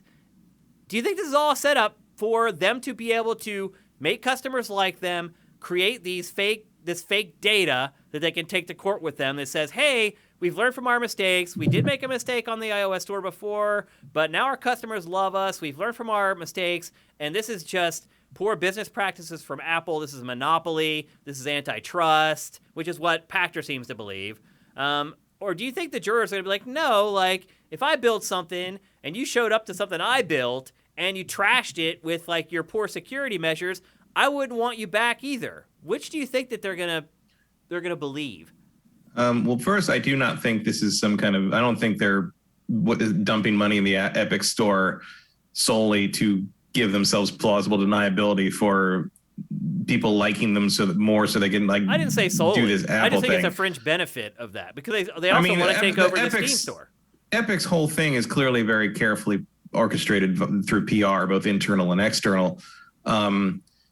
I mean, if I'm Apple's legal team on this, I would be doing my own independent use case surveys, basically having people use the Epic Store and use the iOS Store and having them decide what they think is a more efficient or more useful or more intuitive experience, and trying to separate that from the idea that you get free games as a bribe, effectively.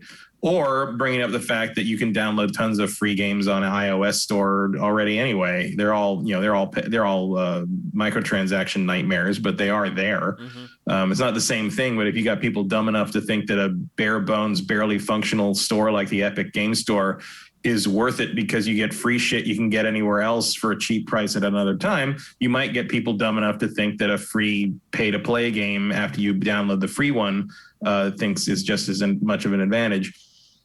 My guess would be that you'd want to boil this down to kind of business practices more than free game practices, because that's the only thing an average jury is going to understand.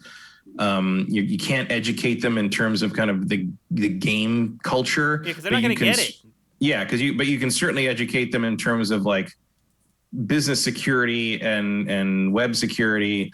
And Apple's argument is almost certainly just going to be, we're better at this than they are. We've been doing it way longer than they have. So we don't see any reason to let a bunch of amateurs play in our space. Yeah. And if Epic's going to argue that it's a monopoly, that Apple controls that on iOS, then they're going to have to make the same argument against Nintendo, Microsoft, and PlayStation on their own consoles, because that's basically the same thing. They actually and that did is address not a that thing that's going in Discovery, and I forgot to paste it into my notes. That is not a thing that's going to hold up under scrutiny. So my question ends up becoming, what is Epic really expecting to get out of this? Because it feels like they're asking for the moon so that when they get denied that, they can get what they really want as part of a stated compromise. But what is it they want? I mean, probably 20% cut. Yeah, I mean, you want to. I mean, theoretically, what they probably want is an amendment to that contract so they get a better deal. Like, right. That's what they're after. But Apple knows that if it does that, that opens up Pandora's box, because then every other client that works on the iOS store is going to be like, wait a minute, why don't we get that deal? It would be a mess, a total disaster. And so in the meantime, Epic is asking for basically something ridiculous in the hopes that they can gain enough ground that Apple might think they might not win handily and come to the negotiating table again. What do you think is going to happen? I don't know. It is really, it's a tough one. Some of that's going to come down to needing to take the temperature of the judge and the jury. Yeah. And depends like how your argument's going to go. I do think it's hard to argue that it's not I feel like Apple has the advantage here from a business standpoint, at least from a kind of a legal business standpoint. The only like weak spot I see is like what Epic is arguing feels so absurd that it might come back around and sound kind of revolutionary, and then it starts to have sort of an appeal to it. But that's going to really so complicated and convoluted that the jurors reject it. There's a little bit of Chewbacca defense to it. Yeah. I feel like that hasn't worked too well in the recent cases, even in far more high profile situations. Like, I really don't know. Like, my instinct as someone who comes from a family of legal people is that Epic is going to look kind of silly trying to make that case, but they might just expect that and want to get a better deal out of it because Apple doesn't want to go through the process of seeing this to the end. I feel like they might be I think they're probably underestimating Apple's tenaciousness on that. I think they picked the wrong person to try to bully into something. This feels a little bit like, on your first week in prison, you pick the biggest guy and beat the shit out of him. Right. And establish your dominance. That seems to be what they're doing with Apple here. Apple's 30% cut. I have a hard time believing it's going to work. I really have a hard time believing it's going to work, especially after reading these discovery documents. And you can find those either linked to the story that's on Sifted right now. There's a PDF that has all of it. You can read it for yourself. I just copied and pasted some of the more important stuff out of those to just kind of frame the discussion for you guys. But after reading that stuff, I really have a problem. I think the biggest problem for Epic is that it's too hard to explain its position for the average person to understand it. And I think Apple's is very simple. We built this. We keep it safe. They made it unsafe. We don't want them in it. Mm-hmm. I think anyone can understand that. And I think when you start talking, if you're Epic and you start talking about, hey, we have this other thing, and that seems to be going pretty good, and we talked to all these people who said that they really liked it, and we haven't really messed up for a while, but yeah, we did mess up that one. like I kind of live by this thing when I talk to people. If someone tries to explain something to me and it takes more than like 30 or 45 seconds to explain it, it's probably bullshit. Like that's how I am. Like and I think human nature is when someone tells you a story and you get to like that 45-second mark, you just start to zone out and you start to tune them out. And I think that with juries is really important. Yeah. Well, that's when that was like Lewis Black said. He's like my rule is if you have a company and you can't say in one sentence what it does, it's illegal. It's true. Because that means you're doing something shady, or you're trying to shade the story in one way or another to make it look appealing for you. And I think when you get to juries, man, they're not gamers. You may have one gamer on that jury, maybe. And they're not, and even if that juror goes into deliberations and tries to explain it to everybody else, they're going to be like, bro, like you're way overcomplicating this. Like I struggle to think that Epic will win this case. I really do. Yeah. And again, also remember that you can get rid of jurors for any reason. Right. You can eliminate the gamer if you want to. And you can, and you know, Apple's lawyers will want to get people that are, less game culture savvy as best they can. Yep. It's going to be interesting though. The case does start on the 3rd, so in just a few weeks. We probably won't talk about this again until it's over. I will say this though, Matt. If Apple wins this case, you might want to buy some stock. You might want to buy some stock now anyway, and just keep a real close eye on this case. And if things start to go south, maybe sell it. But if they win the case, their stock is going to spike, like big time. Because you got to remember, Matt, Apple's going to fight tooth and nail for this. This is Apple's lifeblood. That 30% cut, you got to realize if Epic wins that case, it's a snowball, man. They're going to lose 30% of one of their biggest revenue streams. Like, Apple's going to fight tooth and nail for this. And I'm sure Epic will too, because Epic is like this expanding empire. And I think it views like the iOS 30% cut as a hurdle to expanding that empire. So yeah, I just think that, the Epic has to want them to come to the negotiating table. They aren't expecting to win this, because if you do win this, it's kind of an absurd ask. And if you do win this, you're opening a massive can of worms in terms of precedent and sort of corporate practice, which in the end could be good for the consumers. But in general, the courts are not there to protect the consumers.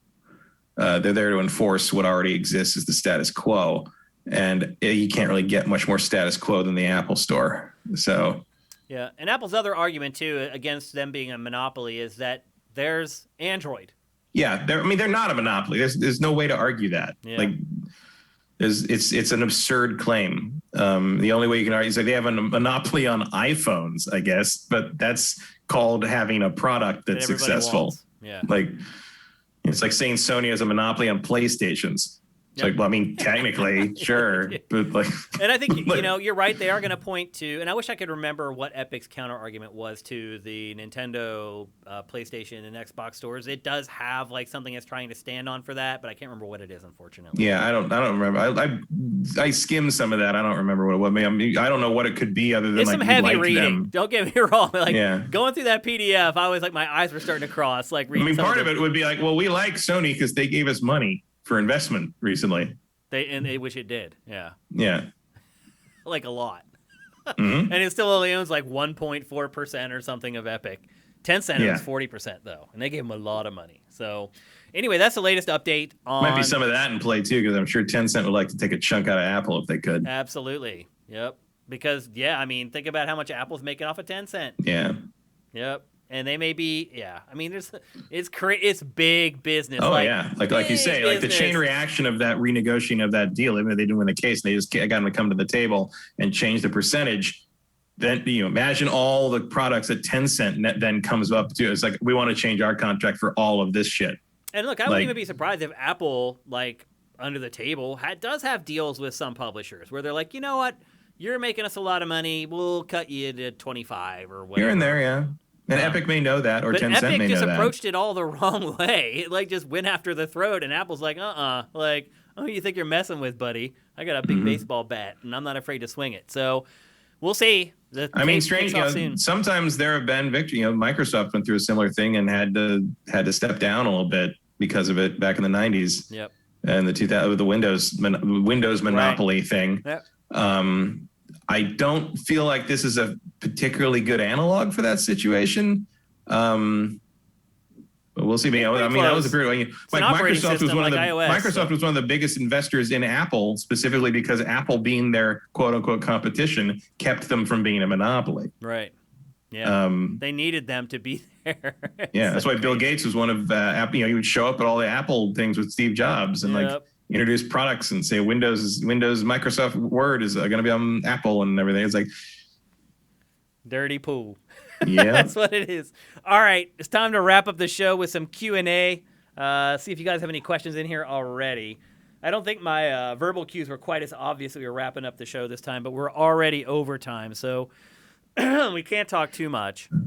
But we'll answer at least a few questions from you guys if you have some. Also, a reminder before we get out of the show, don't forget this Saturday, Ask Shane Anything, 12 noon Pacific, 3 p.m. Eastern. If you pledge $7 or more per month, go to our Patreon on Saturday. There will be a link there to the Zoom call along with the password so you guys can get in the Zoom call, and we'll spend at least an hour talking before I go get my first vaccine. I'm pretty excited about that if you can't tell. Let's see if we got some questions here. Justin Horman, thank you for Twitch Prime. Appreciate it, bro. Here's one from Commander Fett. What do you think of the rumor that Microsoft is looking to buy Discord? Do you think they'll let them continue as they are and just give them more money? I have no idea why Microsoft would want to buy Discord. None. Like, I could understand maybe Nintendo, because Nintendo has no voice chat, and, like, Discord can kind of do that for you. But Microsoft, I have no clue. Why do you think Microsoft wants to buy Discord, Matt? I don't know. I don't know what that gets them. What does it do for them? Like, I guess free advertising to everyone that uses it. What else would it be? I mean, Microsoft already has a messaging service. Mm-hmm. Like, I'm clueless as to why it wants to do it. It's just like we own popular thing, I guess. They're collecting successful toys companies. I don't know. It seems weird. If they did buy it, would they leave it alone? I think they would. Mostly, yeah. Microsoft does seem to pretty much buy things that are successful and let them continue to do what they do for the most part. Yeah. So I would think they would leave them alone because, again, they already have their own messaging service. I've wondered about this ever since it was, like, rumored. I was like, this doesn't add up. Like, Microsoft has much other things it should spend its money on. Like, buy another great studio. Like, I don't get it. I don't know what they're doing. Here's one from Toast916X. Is Jim Ryan and Herman Hulst the right leadership for PlayStation?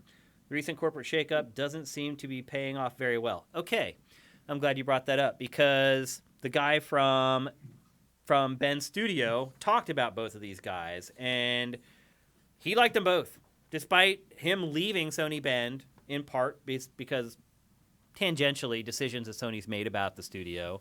He said that he thought Herman was very impressive and that he has sat in meetings with him where he felt inspired by him.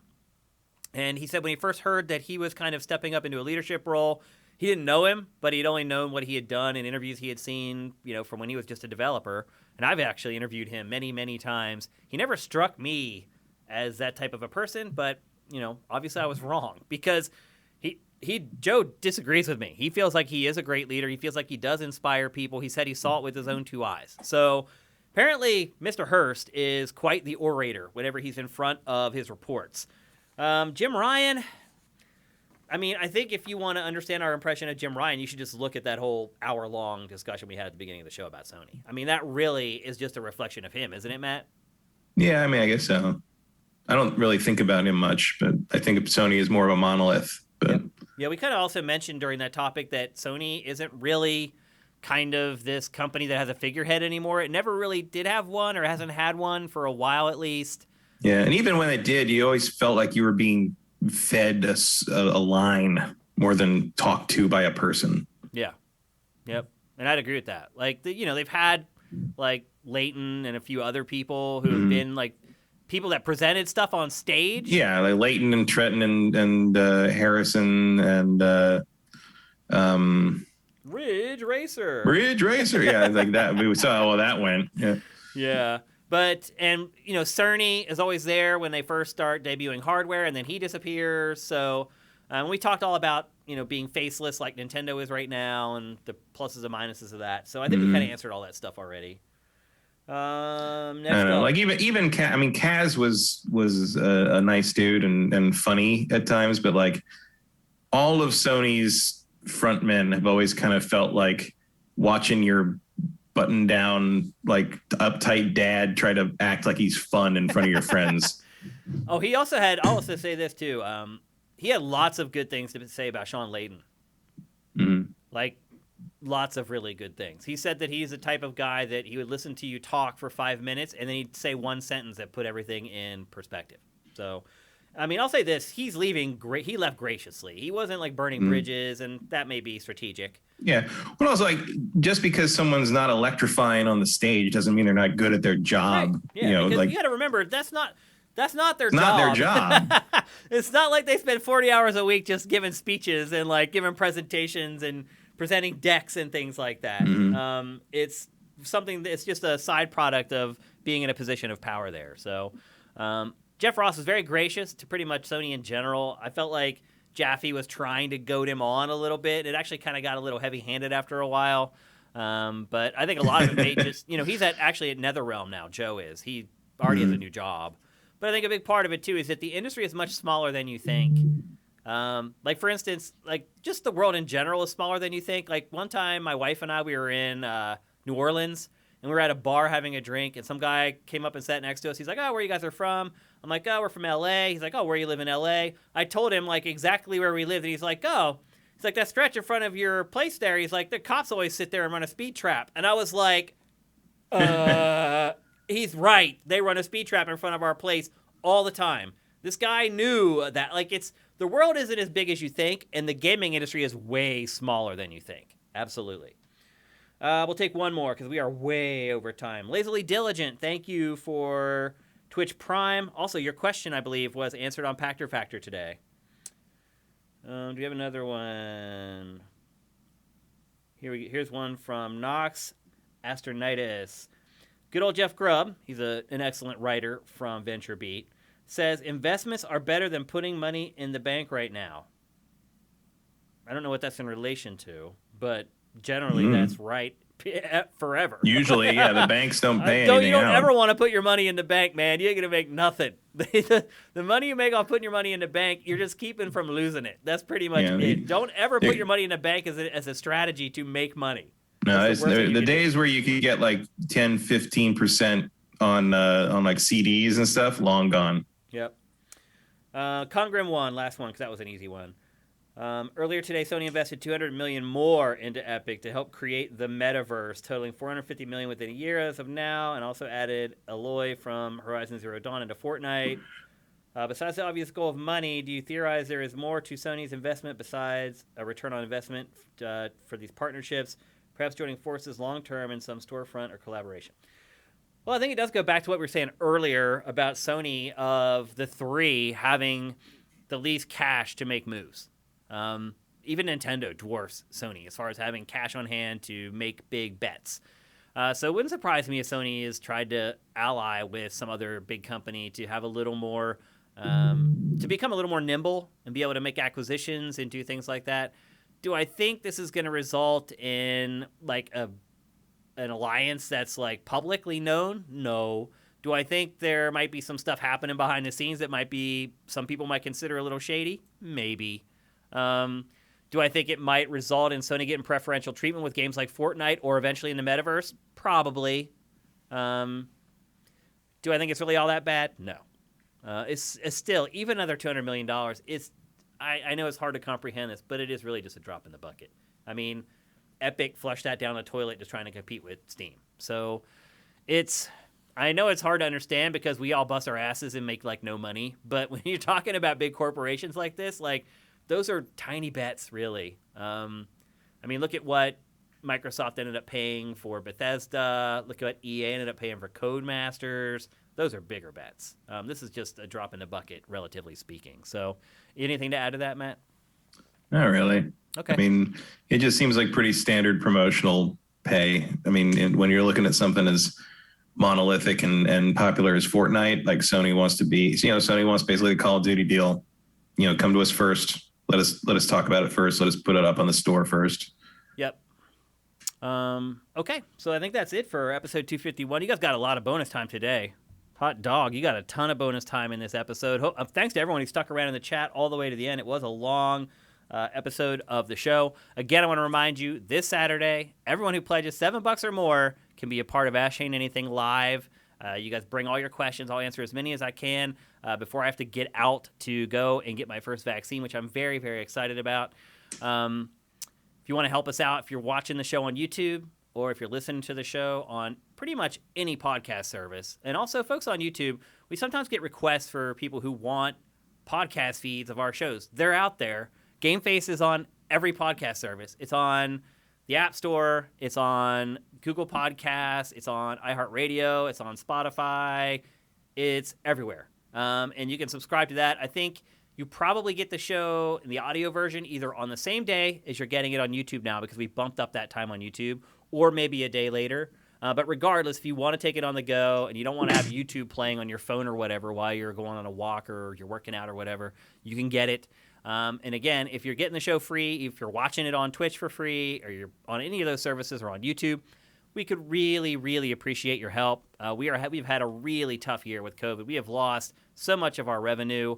And I know it doesn't look like it if you just watch our Patreon, but we had a ton of people who used to subscribe via the website, and we have lost almost all of them at this point. And we really, really need some help. So if you go to patreon.com/sifted and pledge whatever you want, if you pledge $7 or more, you can get in on the Ask Shane Anything, which is going down this Saturday.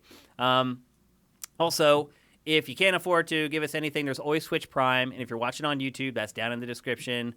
And also, if you can't do either of those, as Pac likes to say, at the very least, you should follow us on Twitter. You can find me at Dinfire. You can find Matt at MKyle. And you can find Sifted at Sifted Games. So thanks to everyone for watching live on the stream, asking great questions, all the Twitch Prime, all the bits.